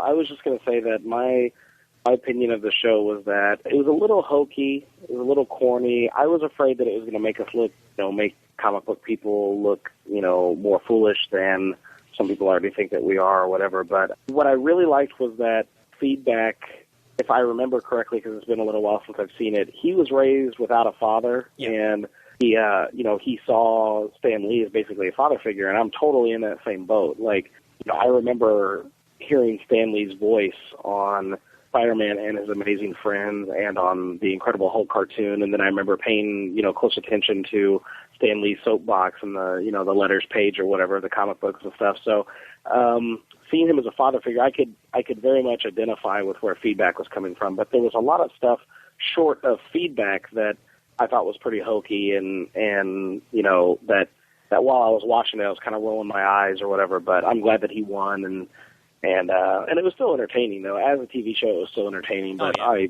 thought there was big parts of it that were hokey. Well, it was a lot of hokey, but I mean, and I like that actually. I mean, it definitely had a Stan Lee vibe to it. I was just going to say, in the sense that it was like classic Stan Lee comics were very much the storytelling, which isn't necessarily such a bad thing, but it definitely, you're right. I get the cheesy hokey factor was there. Just touching on when you were touching on feedback story, how cool was Major Victory's story too with the daughter and all that? Yeah. I mean, I thought that was. Mm-hmm. I'm wondering how much of all this was staged and how much was actually real. Either way, I really enjoyed those moments, like with Major Victory. I really liked Fat Mama, too. Even though she would, stop off, even though after every moment she'd stop off and have a donut break, I thought it was really... She's here to save the day. She'll take your food away. But I got to say, what was it, Cheetah Woman? Was that her name or whatever? The Monkey Woman or whatever? Yeah. Okay, Monkey Woman, when she was running in that race and ran past the little crying girl screaming, talk about way to represent the hero community. Didn't even acknowledge the kid. But again, it's the fact that they were going for the heroic acts that made it feel true to me. That you had to prove that you were a good person in order to win this. Made it automatically better than any other reality show I've ever seen. So, yeah, there we go. Raph, did you actually catch any of it, or? I only caught that one episode where everybody ignores the little girl. I liked it because, it's something that you would do as a hero. You change, you have to make sure nobody catches you, and you have to be paying attention to people that need you. I like that part of the episode. I didn't catch anything else. I might just rent it one night and just start watching it. I like what I've heard about it. So, and I actually kind of know one of the contestants. He works at Jim Hanley's. I think I met him once or twice. So he works at the Staten Island Hanley's. Yeah, and he also goes to Hunter. I think I've seen him there. Oh, cool. Yeah. So he was the first eliminated. Yes, he was. I saw that. I was like, oh. Yeah, and not only that, but everybody else had their costumes at the New York Comic Con. He just had a shirt that said Nitro. Yeah, I know. I saw him. Was that the first eliminator, or was it the guy that wanted to merchandise dolls? You know what? I think this might actually. Yeah, Nitro G was, if I remember correctly, the first one eliminated. I could be wrong. Yeah, Nitro G was the first eliminated. Yeah. Okay. He was the guy who basically got in because he works at Hanley's. Okay. Yeah. Yeah. Freddie, did you get a chance to actually get any swag at the con, or? Let's see. Other than people, there was a lot of people who were dropping off business cards. That was about it. That works. No, I wouldn't. I don't know. I barely consider that swag because it's like business, contacts or whatever. But no, not really. I was tied down to the booth most of the time, and, I guess we got a Hellboy shirt. Somebody dropped off a Hellboy shirt that we ended up giving to my nephew. I think that was about it, though. And Ref, your swag? I spent a lot of time at Podcast Arena, so I went down, like I said before, I went down very little. I managed to pick up the official DC Encyclopedia for 40% off, which was turned out to be $18. Nice. Most of my swag comes from the raffle that Joe and Jimmy had, which was for, I think, children's literacy. Yeah. Actually, Sean was nice enough to give me a convention edition of 52 #1. Turns out I won another copy of that. I have a... So thanks, Sean. But thanks, Sean. I really appreciated that. I have a bunch of sketch covers for Infinite Crisis, Identity Crisis, Superman number 204, the first Jim Lee one. I have so many trades that I won a lot of stuff. Let's just leave it at that. I wanted to get more sketches, but for some reason my money disappeared. I don't know where I spent it on. Probably the raffle. Food, dude. You spent food. it all on food. That's what the Javits Center's about. Yeah, I got Athena Voltaire trade. I got a sketch of Athena Voltaire. I have a bunch of prints from people. I wish I'd gotten more sketches, especially from Freddie, because I was right there. I could have gotten sketches, but I have a few signed comics. I have a lot of signed comics. I have a Gail Simone and Mike Norton signed all new Adam number 7. Oh, great! And let's see what else. I think. Oh, I also got a bunch of free comics from people. My personal favorite right now is Love and Case by Tom Zoller. He just dropped by the table and gave me issues 1 through 3, and I really enjoyed it. Oh, man, damn, I must have missed him. Yeah, I was actually at your table. I got a lot of free stuff all at your table. Oh, okay. So taking my free swag. No. It's all good. It's all good. Well, again, though, and this is something important for me to say here, Raph was kind enough to basically man the table for whenever Sean was away or I was away, or even when Mr. Comics Cast himself, Bruce Rosenberger, was away. He manned the table, and without his help, I mean, I would have had, nobody there watching my stuff. So, and again, nobody there saying, hey, would you like to try Comic Timing or Geeks Unite or one of the other fine podcasts here? So, Raph, dude, you helped everybody out a lot, and I got to thank you for that, for definitely being around for that. We should also give a shout out to Gabriel, because Gabriel was there the entire weekend and doing the same thing. So it was really, you guys were incredible on helping us out as far as just, getting the word out. Gabriel was passing out cards. Raph was with his shirt, was pumping everybody, which was great. Yeah. It was a lot of fun. I really believe in, I think comics podcasting is the new center for people to get around. I've always been looking for people to talk about comics with, and I had at one point there's a Yahoo chat room about comics. It's kind of died down since I first went in there. Wizard had their message board, which is since gone. Newsarama's okay, but the community isn't that great. So I really think that comics podcasting is the new thing for people to get around with. They love comics, so I would do everything I could to support it. It's been incredible 5 or 6 months since I've started, so it was just my way of giving back. I really enjoyed it. So I had a great time anyway. So it doesn't matter. It's not like it's not like it was work or anything. It was something I really enjoyed doing anyway. Yeah, and also my most important piece of swag was my sign, because I was so happy. Yeah, I was so happy to grab that. I have your sign. I have your Raging Bullets sign. What Raging Bullets sign? The sign that was hanging up at your table. Yeah, if you want me to mail it, it's a little wrinkled because it got squashed by all the stuff I won. But if you want it, I'll send it to you. You could have put it in a tube if you brought your tube. Yeah, you know what? That's the thing. See, I should have put in the tube, so I would have remembered the tube, and all this would have been for I totally forgot to pick that up. Thank you so much. Yeah. You totally rock. Because that's the best souvenir. That proves you were really there. Yeah. Exactly. Yeah, because nobody believes me. The pictures don't tell hold on. Before we get too far past it, I just wanted to, I want to give a thank you to Kiki, even though she's only a few feet away from me now, but I want to publicly thank her or whatever, because not only did she man my booth whenever I was downstairs signing up the DC booth and stuff, but she also manned Patrick Gleason's booth while he was gone. She helped Will Spertasio's wife man that booth while he was gone, and she also watched all of Simone Bianchi's stuff whenever he had to go. So, and he had a friend named Jesse who was watching stuff as well, but sometimes they both had to go, so Kiki was watching all that stuff and doing a very good job of keeping track of everything. So, I mean, she was like everyone's big help, while she, during the convention all 3 days. So she did a great job and was on top of it and didn't complain at all. So I just want to express that too. And incredibly pleasant the entire weekend. On Sunday, yeah. I was coming by your table and just to give you guys a hello, and she was smiling the whole weekend. I'm like, you know what? We're all exhausted. I'm sure she had to have been because she was there the entire weekend too. And just how fun, really, just a very incredibly nice person. And it's since we're giving out thanks to people, let me just thank my girlfriend as well, because I noticed she probably won't even hear this because she hears me enough. Why would she listen to the show? But in general, though, Chris actually anybody who came by saw the tchotchkes I had lined around the table. Well, that was basically all her. Any free items she had lying around or any old like poster that she had that she wasn't using, she brought with her to decorate the table, and it got a lot of people to show up. So a lot of people were basically just like, oh, wow, that looks awesome, and like, oh, hey, we do this podcast, and I was able to hand them the cards. So without her help, the table wouldn't have been nearly as interesting to a lot of people, I'm sure. So definitely got to thank her for that. And she manned the booth at times when I wasn't around, which was definitely nice. And Matt also, we can't forget to mention Matt.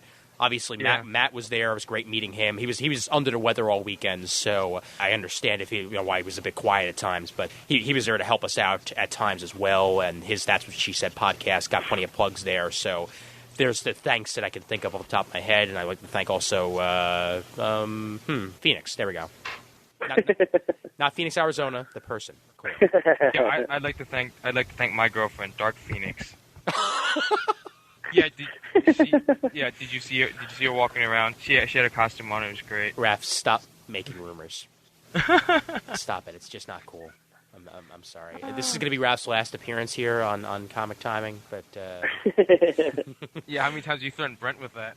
Oh, actually, here's a good question. What was your favorite outfit that you saw anybody wearing during the con? That's a potentially inflammatory question. Oh, let's be nice about it here. Yeah, okay? let's be civil. Let's be as civil as possible and not mention, Brian and his outfit that was obviously very obscene. Jim looked great in his dress. I thought it was. Whoa there. Yeah. Right. Oh, that was. I'm sorry, that was in Atlanta. Yes, the luggage was already checked, so he had to borrow somebody else's clothing. No, but actually, I think my favorite outfit of my favorite costume of the entire weekend was the Kingdom Come Superman. The guy who was walking around. With the salt and pepper hair and the nice. He had the right coloring on the outfit, which is something that I often do not see. That darker blue. Mixed in with the Kingdom Come symbol on the chest. He looked literally like as if Alex Ross had, thrown him out of the comic and he landed. It was absolutely perfect. Well, maybe the costume, I wouldn't go as far as to say that he looked identical to the Kingdom Come Superman, although he looked pretty close. I mean, for a fan costume, it was really cool. And he was also a very nice guy, too. He came by the booth, and him and Kiki were talking for about 15 or 20 minutes or something like that, and then Kiki had asked him to, she was like, "Can I get a picture?" He was like, "Oh, sure." And then some jerk come up behind him and put bunny ears on him right when she snapped the picture, so we had to do another one. So I hate stuff like that. It's not that the bunny ears themselves are like unforgivable offense, but the guy had no reason to do that. He was just being a jerk. You know what I mean? So. Yeah. You'll get that everywhere, whether at a con or whether walking down the street. So yeah. But and for me, the favorite. Let's see. There was something that struck me about a Jango Fett, because as he walked by, it sounded like a radio transmission. He was like, I heard him say, "Excuse me," like it sounded like. Yeah, it sounded just like Jango Fett's voice. You know what I mean? So, and plus that he was polite and said "excuse me" as he walked by somebody. So I think that was my favorite. Yeah, exactly. So, what's your favorite, Raph? I had a few. The Kingdom Come Superman was pretty cool. I thought I think the stormtroopers were supposed to be dressed up. I'm not too sure. There was a Zatanna who was very gracious, and she posed with me for a while, as someone fumbled around with my camera. And there's obviously Dark Phoenix. I thought she looked really good. She had the hair going. She did the posing, which I thought she had that dark, that one Phoenix pose from that cover where her hands stretched out. She did that. I think she did it for someone else, and I saw it in a picture. She did it very well. She really had the mannerisms down, and I thought she was really good at being the character. Yeah, well, she was really good looking, and she looked like the character, so that's definitely a plus right there. She sold it very well. Mm-hmm. Oh, and just to let everybody know, I'm not sure whether it's going to be at Anime Boston. It might be at Anime Next, but anybody who's going to those conventions, I might very well be dressed up as Phoenix Wright at one of those. And very nice. I want to get the mannerisms down myself. I want to be able to scream objection at the top of my lungs at just the right time. So that's going to be fun, dressed up in the blue suit with the giant hair. But Sean, what was your favorite outfit of the con, other than Jim's dress, of course? Yeah, well, that was in Atlanta, though, so it doesn't really count. Yeah, that's true, yeah. But as far as at the con, I'm going to say, just first of all, kudos to everybody who was wearing costumes, because I really thought that any costume that came by at the podcast arena, people put a lot of care into those. Yeah. So it was actually, like, there were so many people that were taking pictures of all these costumes, and I could totally see why, because they were awesome. But the one for me that I could find myself really identifying with and relating to was Unemployed Skeletor, who I just thought was... I just thought that was like one of the funniest things I'd ever seen. And dude was so totally into it.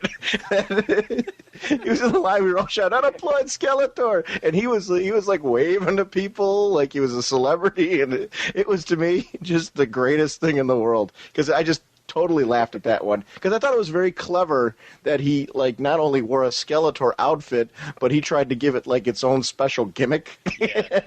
And it was just a lot of fun. It was also great seeing Murdo dressed up like Pariah. Oh, yeah, that was terrific. I gotta agree, yeah. That was terrific. The CGS guys' costumes were great, except for maybe Chrisman's underdog ears, but other than that, everything was great. Wait, and how cool was it for Brian Deemer to come over to our table dressed up as Captain Cold doing a water ad for Raging Bullets? He said, when we got to the con on Saturday, Brian came over to our table. He starts screaming at the top of his lungs, "And here we have Raging Bullets, and they talk so much that they should be pumping water." And he started doing like Aquafina ads, and it was like the funniest thing in the world. So then he came back over later as Captain Cold, selling ice cubes. All I have to say is Mylars, baby, Mylars. I tell you. Well, there's another guy, I think, dressed up as a Cthulhu character, and he had up a sign, and it said, "I'm sweating balls." I thought that was pretty funny. Oh, that's great. Although, it's a shame that the Mirror Master and the Captain Cold couldn't get together for a shot. Yeah, a rogues gallery thing. Oh, hell There's yeah. no Flash. Oh, there was a Flash, actually. There was a Flash. Really? Yeah, there was a Flash patrolling. I saw a picture. Somebody took a picture of Flash and Blue Beetle at the same spot. I remember that. Okay. So, Oh, wait, there's a Power Girl, too. Yeah, that was actually the Power Girl, I think. That was the Power Girl from the Power Girl movie, if I remember correctly. Yeah, along with the Blue Beetle from the YouTube stuff. Yeah. And, I've never seen somebody embody Power Girl nearly as much as she does. Oh, yeah, I forgot to mention, she was actually very, when she posed and when she had very good, like, mannerisms, she really got into the character. Yeah, definitely. And the outfit really is cool. perfect, so. Yeah, the outfit was very good. I almost want to edit that segment for my own show, just to have you saying, "No, Raph, that was the Power Girl."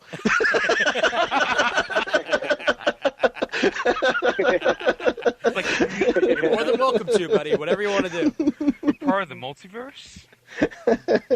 Hey, if I put tweet on my show, you can do whatever you want with my audio. It's all good. Oh, jeez. Now, let's talk about some of the reveals that came out of the con. Specifically, obviously, we have the major reveal about Countdown. Major reveals, as it were, about Countdown, which just makes me want to read the book even more. I mean, I was a bit skeptical about it at first. I was like, okay, how is this going to possibly match up to 52? I mean, it's another weekly series immediately afterwards. What the hell is going to happen? But they completely sold me. with the stuff about Jimmy Olsen and the villains and Darkseid. I'm like, okay, I am in with this series right here. There's no way in hell I am not going to pick that up, and it's already in my budget. So why the hell not? I mean, I'm just going to continue picking it up. Like I get to 52. It'll be 104 to my 52. So that's definitely there. What were your favorite reveals of the con? And obviously, spoiler warning out here for everybody right off the bat. What were you really happy that got revealed at the con? We'll start with you, Sean. I'm particularly interested in the Mary Marvel thread. Which it looks to me like it's Eclipso's hand, the female Eclipso's hand that's coming off and touching her. Yeah. But when I look at that the panel that they flipped over, you actually see Mary's face is almost like Eclipso. It's like half dark, half light. Ooh. So and they talked about how she's going to be finding a new mentor and going on this journey. Have you guys basically been reading what's been going on with Mary Marvel? How I'm guessing she's powerless. Yeah. Right now. Yeah.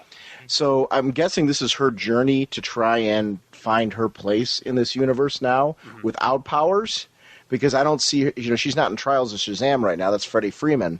So I'm really curious to see what they do with this character, because I'm really enjoying that they're taking some steps to do something with the Marvel family finally. Well, also, a spoiler warning again. Last we saw, she was comatose. So, I mean, for all we know, things are going to get better fast. And for all we know, also, it could just be a specific character that wakes her up. And from there, things go bad.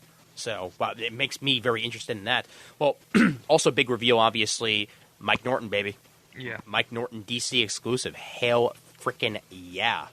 And if you're not already reading All New Adam, you should be. Yeah. I got a great sketch from Mike Norton, speaking of sketches, of the all-new Adam. And I told him, I said, same thing I told Freddie. I said, I'd love to tell you something more original, but I love your Robin. I said the same thing with Mike Norton about all-new Adam. I'm like, I want an Adam from you. Because that is such a fun book. Yeah. It's got all the best elements of Silver Age, but written very today. And if you're not reading All-New Adam, do yourself a favor and go out and grab it. Because it's a great book, and it's going to be leading into the big reveal of they're going to do the hunt for Ray Palmer, or the search for him, and he's going to be playing a big part in the countdown, which I'm excited to find out where Ray is. He's under my bed. I've been hiding him. On a side note, Mike Norton is a very, very nice guy as well. So I know you guys know that, but for any listener who might not, sometimes if you find out the personality of the artist and they end up being a jerk or something like that, at least for me, it can make me, I'll still buy the book if it's a good art or whatever, but it just makes me not very happy about it. It makes me maybe not want to follow their stuff as much. But Mike Norton is definitely a really cool guy and is very appreciative of the opportunity that he's being given, and that's the kind of guy who I want drawing my books, or drawing the books that I buy. Well, this is good because the artists on the book have now gone full circle. They've gone from John Byrne to Mike Norton, so it's all good. Wait, and tell me his personality and his drawing style and what he's done in the past with books like Gravity doesn't totally fit the all-new Adam book. Oh, no question. Yeah, perfect. Talk about like a perfect person to put on that book. It just so fits him that I think we're just going to see a whole lot of fun out of that book. Without a doubt, yeah. And he's already doing it already with the few issues that he's done, and can't wait to see more. He's the reason why I continue picking it up. I'm a big fan of Gail Simone, but the fact that there was a different artist on every single issue of that was getting me off for a while. But once Mike Norton came on, I'm like, bam, I'm sold on this. And when I found out he's going to continue, I'm like, I'm staying here. So he certainly has kept me on All New Adam. We love Gail. Oh, hell yeah. Yeah. Oh, hell yeah. Hell yeah. I got to meet her. Anything she touches turns to gold.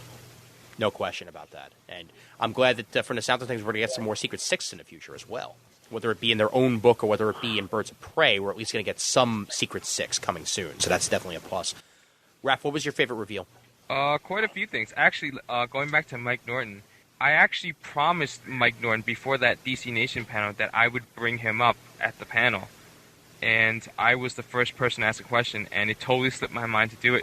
So Ian went up to bat, and he decided to ask the question. So we have Ian to thank for the Mike Norton news.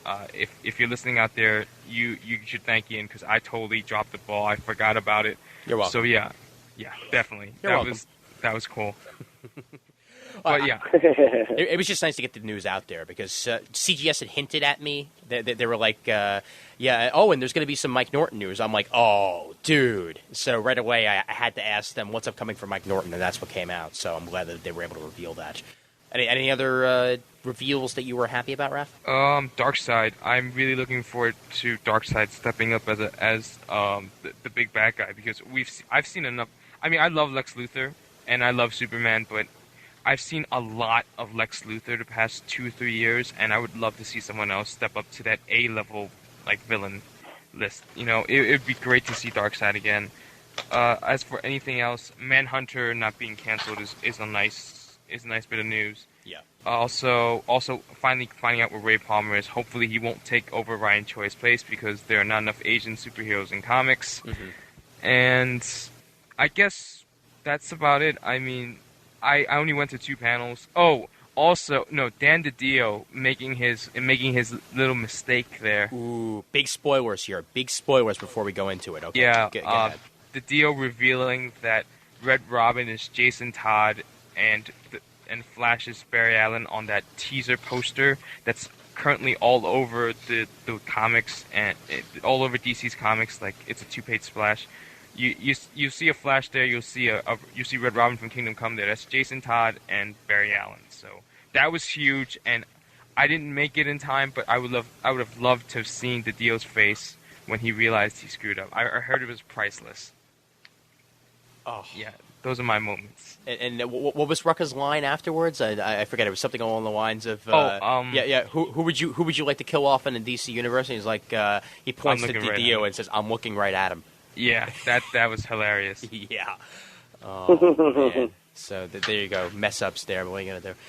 Freddie, I know that you heard a lot of it secondhand, but what was your favorite reveal at the con? See, I think it was probably the DiDio slip and the Mike Norton one. It was also flattering and pleasing to have my commission list fill up within like the first hour and a half each day. That was a nice reveal to me. Just that people, just that anybody would be interested, or that many people would be interested to hit me up so early in the morning and stuff like that. But I think that you guys already hit on some good ones, though. Well, I'm just glad I got to you fast. For my sake, I'm just glad I got there first, man. Damn. Wow, damn. Oh, you know what was another reveal that I thought was particularly interesting? They hinted at the possibility of All-Star Squadron being released in showcase format. Yeah. Oh, interesting. That would be really cool. It was kind of one that I know we didn't talk about on our show, but I had just read up on it that they were saying based on how successful some of the older Justice Society appearances are right now, that they're considering the showcase treatment for those particular issues. Yeah. And how cool would that be to be able to collect those in those phone book volumes? Oh, sure, definitely. And also to that other guys, those Marvel people that over in the other offices had some good reveals also. I mean, the fact that there's going to be a new Warriors coming soon, I knew that it was coming, but that one teaser shot they actually showed us, that really looked like a female Speedball. So it's making me think that there's going to be some sort of, rebellion, like youth rebellion, as it were, and the new Warriors are going to be a part of it, anti-Civil War, as it were, anti-registration. And then Penance will stop them all. Penance! Jeez. In general, though, I'm glad to see the new Warriors back. I've always been a fan of them, and that's going to be good. And there's also hinting that there might be more Gravity to come, specifically in Dwayne McDuffie's Fantastic Four run. We might get some hints as to what's happened to Gravity, because I'm not going to spoil anything about what happened to him in the past, but we might get to see more Gravity in the future, which is certainly a plus for me. Even though both of his creators are gone, at least the character is hopefully going to live on, which is nice. And one other reveal that I remembered. Real Thor. Oh, Real Thor, obviously. That's going to be cool. Yeah, seeing the first shots of what the new Thor's outfit looks like. Oh, wow. He looks like he should for once. He doesn't look like a superhero. He looks like a Norse god. Yeah. Who's attached to Real Thor? Real Straczynski. Thor is Straczynski and Koipel. Yeah. Yes. Oliver Koipel. I think Straczynski will be a good fit on that book. I think so too. Yeah. The fact that he introduced so many of those mystical elements in Spider-Man proves that he can do it. So with Thor, it's a natural fit, basically. Yeah, that'll probably be a trade I'll seek out to read some of that. Yeah. And, Nova. Nova's ongoing? Ooh. Mm-hmm. Oh, baby.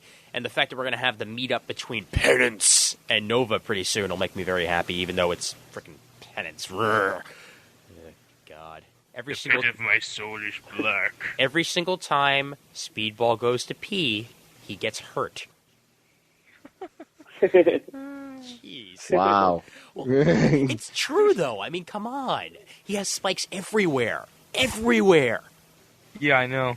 It's so. Does he even take the suit off ever to shower? I certainly hope so for the sake of personal hygiene, but I don't know. Forget that. I mean, he's got like 6,000 infections all over the place. From all the stab wounds. I think my favorite one was the parody of the Civil War Frontline that came out, where he was like, "Yeah, I told you not to put the spikes on the inside." Yeah, that was great. Oh, man. That was good. Yeah, no, plenty of great reveals to come out of that, but I think we're almost at the end of the episode here. I don't want to make things too long here, but let's actually go for expectations for 2008 here. We've mentioned some improvements you'd like to see, but give us some more stuff that you yourself would like to do in 2008 and see in 2008. And again, this is happening in April, which automatically means my complaint about the frickin' wind isn't going to happen anymore. So hopefully, unless we get April showers. But Freddie, what improvements would you like to see, and what would you like to see, period, out of 2008 of New York Comic Con? Like what you were mentioning, I just want it to be warmer, for good God's sake. And then I'd like to not be sick whenever I go to the convention. Mm-hmm. And if possible, I'd like to have my own booth. No offense to anyone, but it would be nice to be able to spread out and not be so cramped or whatever. And let's see, what I don't want to see is that I don't want it to quintuple in size or something like that, and I don't want to see it go nuts with non-comic book oriented media or something like that, where it's 3/4 of it. I just don't want it to go as far as San Diego has, because we already have a San Diego, and I want this. For me, for my own personal selfish reasons, I just want this to be a good, strong, fantastic comic book convention and not go on the other route. So I think that's about it for me. And yet again, you can blame the plague on Freddie. Just to let everybody know about that. The plague is, no. Dude, I'm still sick. I'm still sick even now. I've still got a cold. I've still got a sinus stuff going on. So it is my fault. I'm sorry. I feel your pain. As a man who grew up with very bad sinuses, I feel your pain. Sean, what would you like to see out of 2008? It's just really tiny things. Because like I said, I really had a lot of fun at the con. And I echo completely what Freddie said as far as it not going too much into mass media. I don't mind if it gets bigger. But as it gets bigger, as long as they're proportional, if you're adding a mass media thing on, add some more comic content on there. Just make sure you keep that balance and never forget that you're a comic convention. Yeah. I think it's nice for a convention to be wearing that badge, like this is a comic convention, because we should be proud of this industry, and it's. That to me was a highlight of this one. I really felt at all times this was a comic book focused convention, and I'd like some signage. Just a little directory somewhere, more signs on where signings are. The panels were a little bit hard to find. Yeah, once you knew where one was, you were good to go. So in fairness, they were all in one area. Just a couple little signs and things like that. I thought overall, though, from everything I heard from the year before, I felt that this was really just it was so much better than what I expected from the horror stories that I heard from the year before, that it was apparent to me that they listened and that they were really trying to improve it. And I have a funny feeling that next year we're going to see even more improvements building off of comments that they got from this year, because they really seem to care about making this one of the best cons around. Yeah. And so, it's like any con. Are there some things we can talk about that are with any type of growing pains? Absolutely. But I thought overall it was just a really well put together show, and I have a lot of confidence that we're going to see a lot of improvements for next year, just as many as we saw this year. Well, one thing about New York Comic Con that people they compare it to San Diego all the time, and right away I got to say, and people have mentioned this to me in the past also. The main difference between New York and San Diego is that San Diego was run by a non-for-profit organization. New York Comic Con is run for a profit organization. And you can tell, actually, by the way that the staff is, that it's for profit. They want to improve this so that they will make a profit in the end, because that's what they're trying to do. So obviously, last year didn't work out nearly as well as they wanted it to. They improved it this year. Next year will hopefully be even more of an improvement so that they can make more money off of this. San Diego is pretty much the same every year because it's a non-for-profit run by fans. This is a profit run by a company. That's the major difference between San Diego and New York. And I'm not saying that's the bad thing, but that's the difference right there. And it can be apparent sometimes, a little more apparent than it should be, but it's there. So that's what I'm saying right there, and I hope that makes a little sense. I hope. And one other wish for 2008 is that Skeletor gets employed. Yeah. Signing autographs. Yeah, obviously. Everybody wants to get an autograph from a washed-up animated villain. Yeah. Woohoo. Ref, what do you want to see out of 2008? A couple of things. I think that they should use the space they used last year for Artist Alley. Artist Alley needs to be bigger. They need to have more artists there. I need to have a table next year. That would be very nice to have a table. That's only I have to put up my end of the bargain. I have to put like 100 episodes up before then. I would 100? also, well, a significant number. I don't know about 100, maybe 50, but there you go. Also, I think that it should be about, I think maybe 80, 90 days max. You should be there for 3 months. No, I mean, I heard on CGS someone mentioned that it should be 4 days long, and I wouldn't mind seeing that eventually. I think it's still too early on for that. I do kind of want this to become sort of a San Diego East, but not to the extent. I think San Diego should be hands down the biggest con of the year, but that New York should become pretty big, maybe even surpassing the Wizard World cons, because I think New York is a special city. We have Marvel here, we have DC here, we have a lot of things going on here in terms of media and everything. I think it should be a very big con, and it should have this sort of prestige, but I don't think it needs to go to the level where San Diego is. And you're right, it is a for-profit thing. I'm just a little worried about that eventually when it gets so big where they're like, okay, Podcast Arena, you guys, $100 a table. I don't want that to happen. Yeah. But yeah, I definitely do want to see it doesn't have to get like 8 times as big next year, but just a little bit of progress. Move slowly, don't move too quick. And I think they're doing that. I think they realized that last year was way too small and that they need to slowly improve, and they have been improving. So I'm really excited for next year. Well, I don't think the $100 thing is really going to happen because, again, they're getting promotion out of us, and that's what's important to them. So hopefully that will continue to be the case. But, well, I've stated this already, and I want to say it again. My main things I want to see out of 2008, nicer security guards, because, again, that helps. It makes the entire con friendlier and at peace. So definitely nicer security guards that are not afraid to tell you where to go with the word please and thank you. Okay? Don't make New York look bad. Yeah. Because that's another problem that I've had. That they perpetuate those New York stereotypes that aren't really true. And people who might have just been coming in for New York would see these security guards and think, oh, everybody's all, angry and upset all the time. Why would I bother talking to anybody the entire con? No, that shouldn't be the case. So, nicer security guards, number one. Number two, reiterating what Sean said, a little more signage, get a little more of what's going on, change where the autographs are being done, or at least make it more prominent that they're being done there, or else, again, you're going to have George Perez trapped in a corner. It's not going to be George Perez because he's taking a few years off, but you get the idea. And Also, I guess I'm kind of for moving the artist alley downstairs again, but I'm kind of also not because I like where it is now. But I'd actually like to see, and I don't know whether or not this is possible, but let's get 2 aisles for the artist alley as opposed to 3, because that third aisle made things the hardest to go down. And I don't know whether or not, again, maybe if you moved it downstairs, it would be possible, but get 2 aisles as opposed to 3. That way there's plenty of room for people to move around, and you're not stuck and crunched in nearly as much as you were with that third middle aisle. So that's pretty much all I can really say that I would want to change. And, yeah, I mean, other than that, damn good convention. So How about Atlanta on Friday yeah, let's change that. for the con? Oh, yeah. No.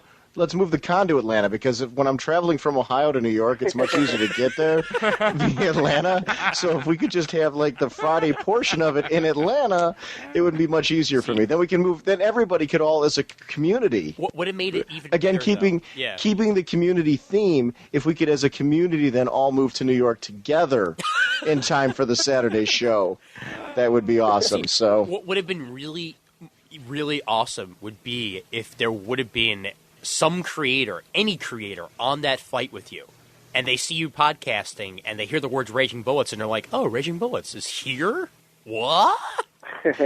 dude, I don't care what creator was in the airport. The way people were looking at us, nobody was coming up. My mother wouldn't have come over and said hello to me.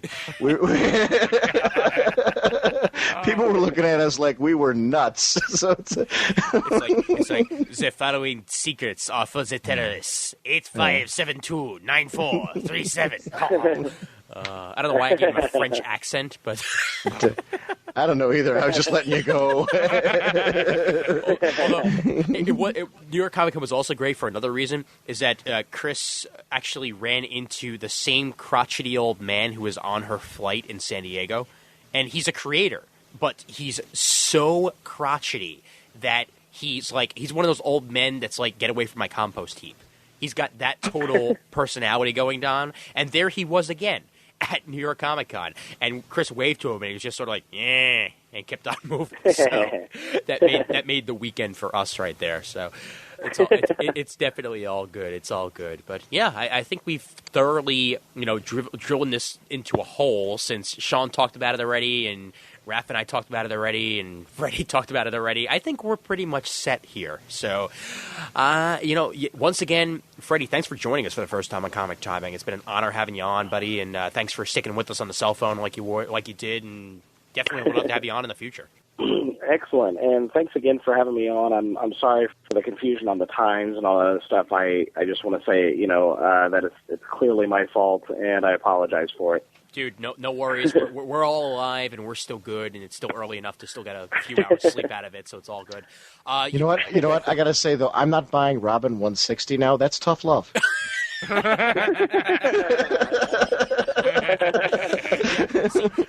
little do you know, he's just going to make Jim buy a second copy. There you go.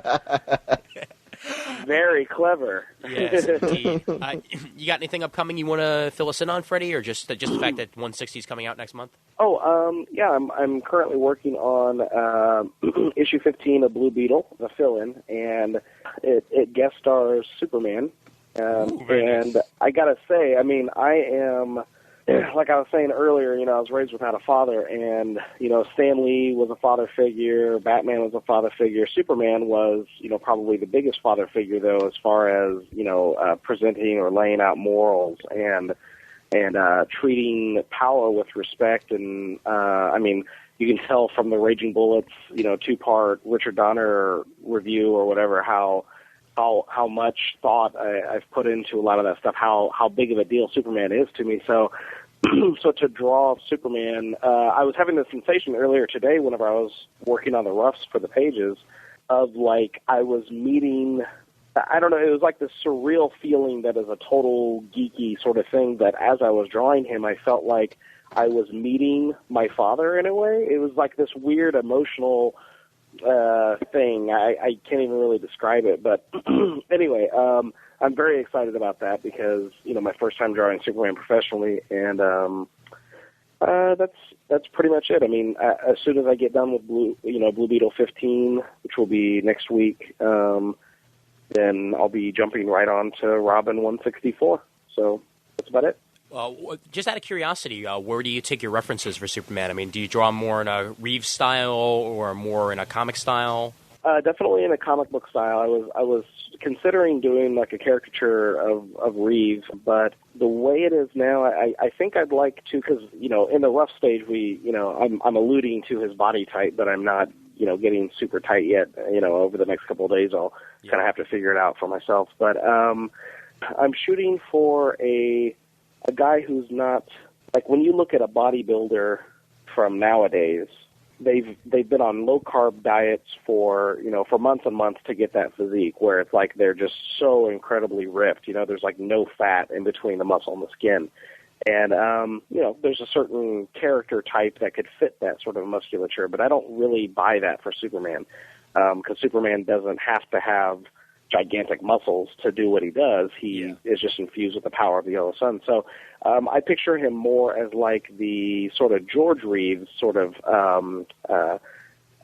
physique, where maybe a little trimmer than that, but just he still has muscles, but he's more about, he doesn't necessarily have a fully defined six-pack and fully defined, his rib cage isn't necessarily all the way showing. It's like he's just a robust-looking figure, and that's what I'm going to shoot for. And definitely very kind, and especially the way that Jay Torres wrote this script. He's definitely a diplomatic character in this situation. I've seen some situations or in some comics where it seems a little out of character for him to be so savage. Yeah. He's kind of savage right out of the gate, and I don't so much buy that. That's not the Superman I know. So I think that the one in Blue Beetle, though, is the one that I know. So that's why one of the many reasons I'm so excited to do it. Well, I'll definitely be picking up the issue. And also, just remember, Superman always has to have a fruit pie in his back pocket just in case he runs into any villain who can be distracted by it. So. What on earth? Where did you get that from? I'm just thinking of the days, man, when they have like the Hostess ads and the fruit pies and DC Marvel and all that. You always got to have one hidden in the back pocket. I was picturing an entire pie, like a pie pan and everything. Just like I was like, why? But that makes a little more sense, I guess. No, he heat visions it and he throws it at the guy's face. Oh, teach him a lesson. That's pain, man. Jeez. Yeah. Oh man. Well, like I said, I'll definitely be picking it up, man. And that way. And as always, thanks for taking the time out of your busy schedule to join in on yet another podcast. So you're making the rounds, buddy. You're making the rounds. My pleasure. I really enjoy it. Well, I'm glad to have you on. Sean, you want to give us a quick update on what's upcoming on Raging Bullets? Actually, this is perfect timing after this to jump on to our Back to the Bullets Robin episode with Freddie Williams, which is so. I mean, this is you could never have too much Freddie. Seriously, he is a phenomenal guest, and we had a great talk about Robin, which is a title that Jim and I have both been long before we talked to Freddie, talking about how great the book is. You get a chance to not only listen to us tell you why it's such a great book, but to hear Freddie give us some special insider commentary onto the book. Yeah. And like I said, we have a very special treatment of issue 159 that I think people are really going to enjoy. Freddie Williams, never heard of him. Ouch. Who's that schlub? And you got your 1 year anniversary coming up, right? Yeah, actually, March 22nd is going to be 1 year of Raging Bullets. So, and you know what? I'll announce it here because we've already decided on what our episode's going to be. Our listeners have been begging for Justice League Unlimited to do something with it. So we are going to do something with that. And we had another suggestion. As long as we're doing Justice League Unlimited, why don't we talk Super Friends too? So we are going to we're going to talk both. We're going to do. And there might even be some chat about Wendy, Marvin, and Wonder Dog in there as well. So we're gonna have a lot of fun that episode. But as long as Gleep is there, I'll be happy.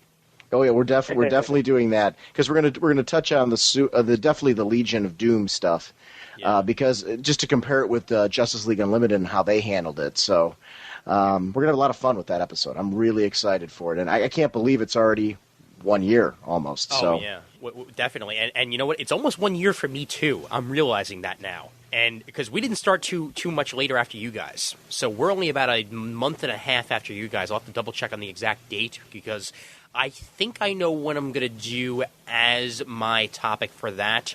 But probably by next episode, I'll let everybody know for certain what that's going to be. But I'm almost positive what it's going to be. It's going to be related to time. That much I will definitely know. That's the hint I'll give you. But it's a topic that's been suggested in the past, and it's a very interesting topic to you know what? announce.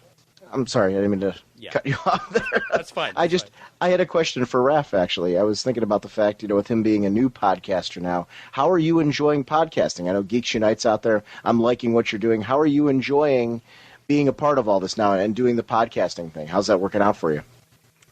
It's been a lot of fun. I've only done one official episode. I gotta admit, the editing is the hardest part. I don't know how you do it, Sean. You work and then you're up at 4 o'clock in the morning editing every day, and I had to do that for a week, and it just totally wrecked me. It's a lot of fun. Don't get me wrong. It's a great experience, and talking to someone, having a conversation with someone about comics and enjoying it, and it's a totally new experience. It's something that I never expected to do this in my entire life. It's just so interesting. It's having that dynamic with someone, and then having people tell you they listen to you and enjoy you listening to you talk about stuff. It's really cool. Well, I'm going to have both members of Geeks Unite on eventually on this at the same time. Yeah, we'll have a crossover. Yeah, without a doubt. And after a while, you're going to know exactly what your sounds like in waveform. Oh, I do. I have it memorized. My ums, uhs, and you know. Yeah. But the editing does get easier over time, man. Just letting you know, okay? It definitely gets easier over time. Yeah. You'll still be up until 4, though. No, I can imagine. But, yeah. I Oh, yeah, by the way? Yeah. Your episode 1 came out May 1st, 2006. There you go. May 1st, 2006. So we're only 2 months away now, actually. So in 2 months, we'll have ourselves that next episode. And it's going to be damn close to 50 for me also. So, wow. Yeah, Holy poop. Something. Well, not that close to 50. It'd be more close to 45, but anyway. Yeah, so there we go with that. And one more thing, actually, Raph. Do we have a Geeks Unite coming soon, please? I'm supposed to be recording this Saturday with Juan and Freddie Williams, if I can find Freddie Williams. Great. Where's Waldo? Freddie, I don't have your contact information, so I hope Juan does, and I'm hoping he gets back to me so we'll do it Saturday night. We'll probably post it up sometime Wednesday. Freddie's Nightwing BK in the forums, so. And also my birthday's coming up, and so is CGS's, and I just sent them a message for their birthday episode. That's March 7th. So I should be on CGS as an audio comment, and that's it. I don't think I have anything else on the podcasting front, unless Sean wants me to come on sometime. Oh no, wait, there's a contest for that. You've already been on. Yeah, that's true. Yeah, that's true. Yeah, you made your Raging Bullets appearance already, Yeah, no, but so does that does that mean I'm out of the contest now? No. I mean, well, how does that make you out of the contest? Well, because I've already been on. It's like I've already won. Okay, Raph. No. That's a contest is completely separate ballgame. Yeah. Okay. Yeah. I'm going to be making my submission hopefully soon. So. Yeah. Yeah. I'm gonna do 6 more daily columns, and I'll do it anyway. One other thing I actually want to shout out, especially because Freddie's on right now. Our episode 50 is we're going to do 7 Soldiers. So if you haven't heard that we're doing that, that is going to be our multi-part episode 50 extravaganza, because we figured it's a big episode, so we're going to do something very big. And this is going to be the biggest thing we've done on Raging Bullets. We're going to do the complete 7 Soldiers. So I have no idea what that's going to look like yet, but it's going to be 2 months of 10-hour I think I remember you talking about that though, because it's like Jim is going to approach it from the way that it's bundled in the trades, and you're going to approach it the way it was published. I'm going to do it the way Chronology, how it's published. I'm going to do it the way it was published, and Jim actually has already been reading it in the miniseries. So, like, he read Manhattan Guardian together. He read Mr. Miracle together. Yeah. So, and we're going to talk about the different experiences we have depending on the way that we've read it. Yeah. So, I myself have actually only read Manhattan Guardian and Zatanna. So I'm thinking that I might pick up at least hopefully the first 2 trades. I'm going to listen to the episode anyway because I know that I'm probably not going to read all of them, but I want to at least get your guys' take on it. And that is going to be at least 87 hours of content right there. So I heard that there's a phenomenal artist on the second part of Mr. Miracle. really, Yeah. that's Reggie B. Williams, right? J.H. Williams III. No, it's me. Yeah, I did. Let's see. I did. Let me see. 6 pages in issue 2, and then I did all of issue 3 and 4. Oh, Freddie, don't forget to pimp your website. Oh, yeah. Please come by and check out my website at freddyart.com. I've got tons of preview art on there. Like all the art, all of the comics that I have on my site have at least a 5-page preview. Nice. For each issue, and there's, I don't know, probably at least 30 comics or something like that on the site. So quite a bit of content is, even if you just want to browse, and it's all the, if you want to look at the previews, they're all free. And then I've got also how you can buy the comics and even commission pricing that I just added a couple weeks ago. So Great. Yeah, check that out. And I'm also, so that's freddyart.com, and I'm also on MySpace under Freddy Art, and on Comic Space under Freddy Art. So, Awesome. yeah, come and take a look. You'll be getting a friend invitation from Comic Timing sometime in the near future, so it's all good. Fantastic. Same here. Yeah, and also, I actually want to make a hint towards my episode 50 because I realized that I'm already in the planning stages for this, and the hint is reunion. So those are my 2 hints. The first one is timing. The second one is reunion. One's for the 1-year anniversary. The other one is for episode 50. So there you go with that. But once again, Geek Unite at geeksunite.libsyn.com, as I choke over my own words. geeksunite.libsyn.com, and Raging Bullets, obviously, at ragingbullets.com. And everybody, thank you for joining me here, and I will wrap this episode up. The email address for Comic Timing is comictiming@gmail.com. Don't forget to check out those forums over at cgspodcast.com/forum, graciously hosted by the Comic Geek Speak guys over at comicgeekspeak.com. We are proud members of the Comics Podcast Network over at comicspodcast.com. Please dig us on dig.com, and please vote for us on Podcast Alley. There is a huge list of podcasts you can dig and vote for on Podcast Alley on the Comic Timing Forum, so go ahead and check that out. And please send us your iTunes reviews on iTunes if you get a chance. That would be graciously appreciated. So once again, guys, thank you kindly for joining me. It's been absolutely wonderful talking to you guys, and I hope to see you next year at New York Comic Con. Awesome. Thank you. Yeah, thanks for having me. No problem, man. And as always, there's always time for comics.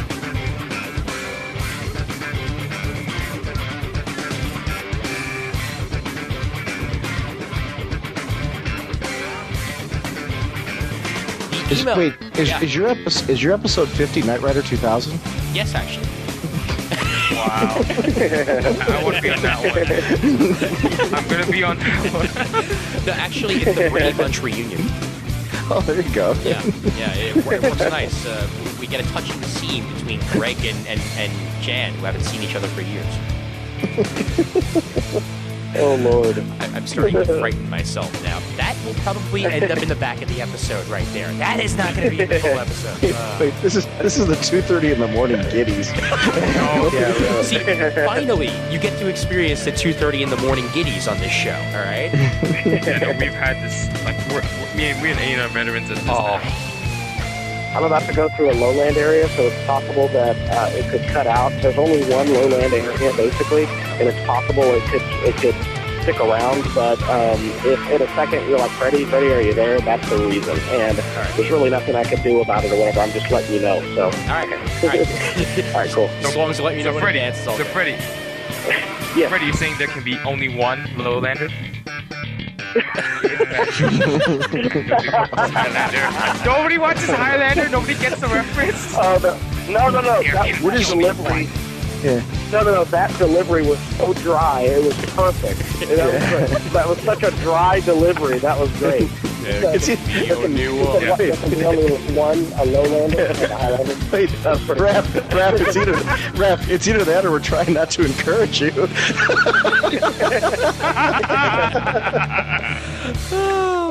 You don't want Sensei on you. Oh, man. Sensei, I'd be going, you know. Well, Raph, you got to fill in for the sensei, man. You got to add more you-knows and uhs into your speech. That's all. Well, look, my dictation is perfect, okay? Oh, yeah, sure. You know what? You know what? In all honesty, though, there can never be too many Highlander references. Yeah. Right. As long as we rehydrate the statements, that's all good. Rehydrate. It's not a word.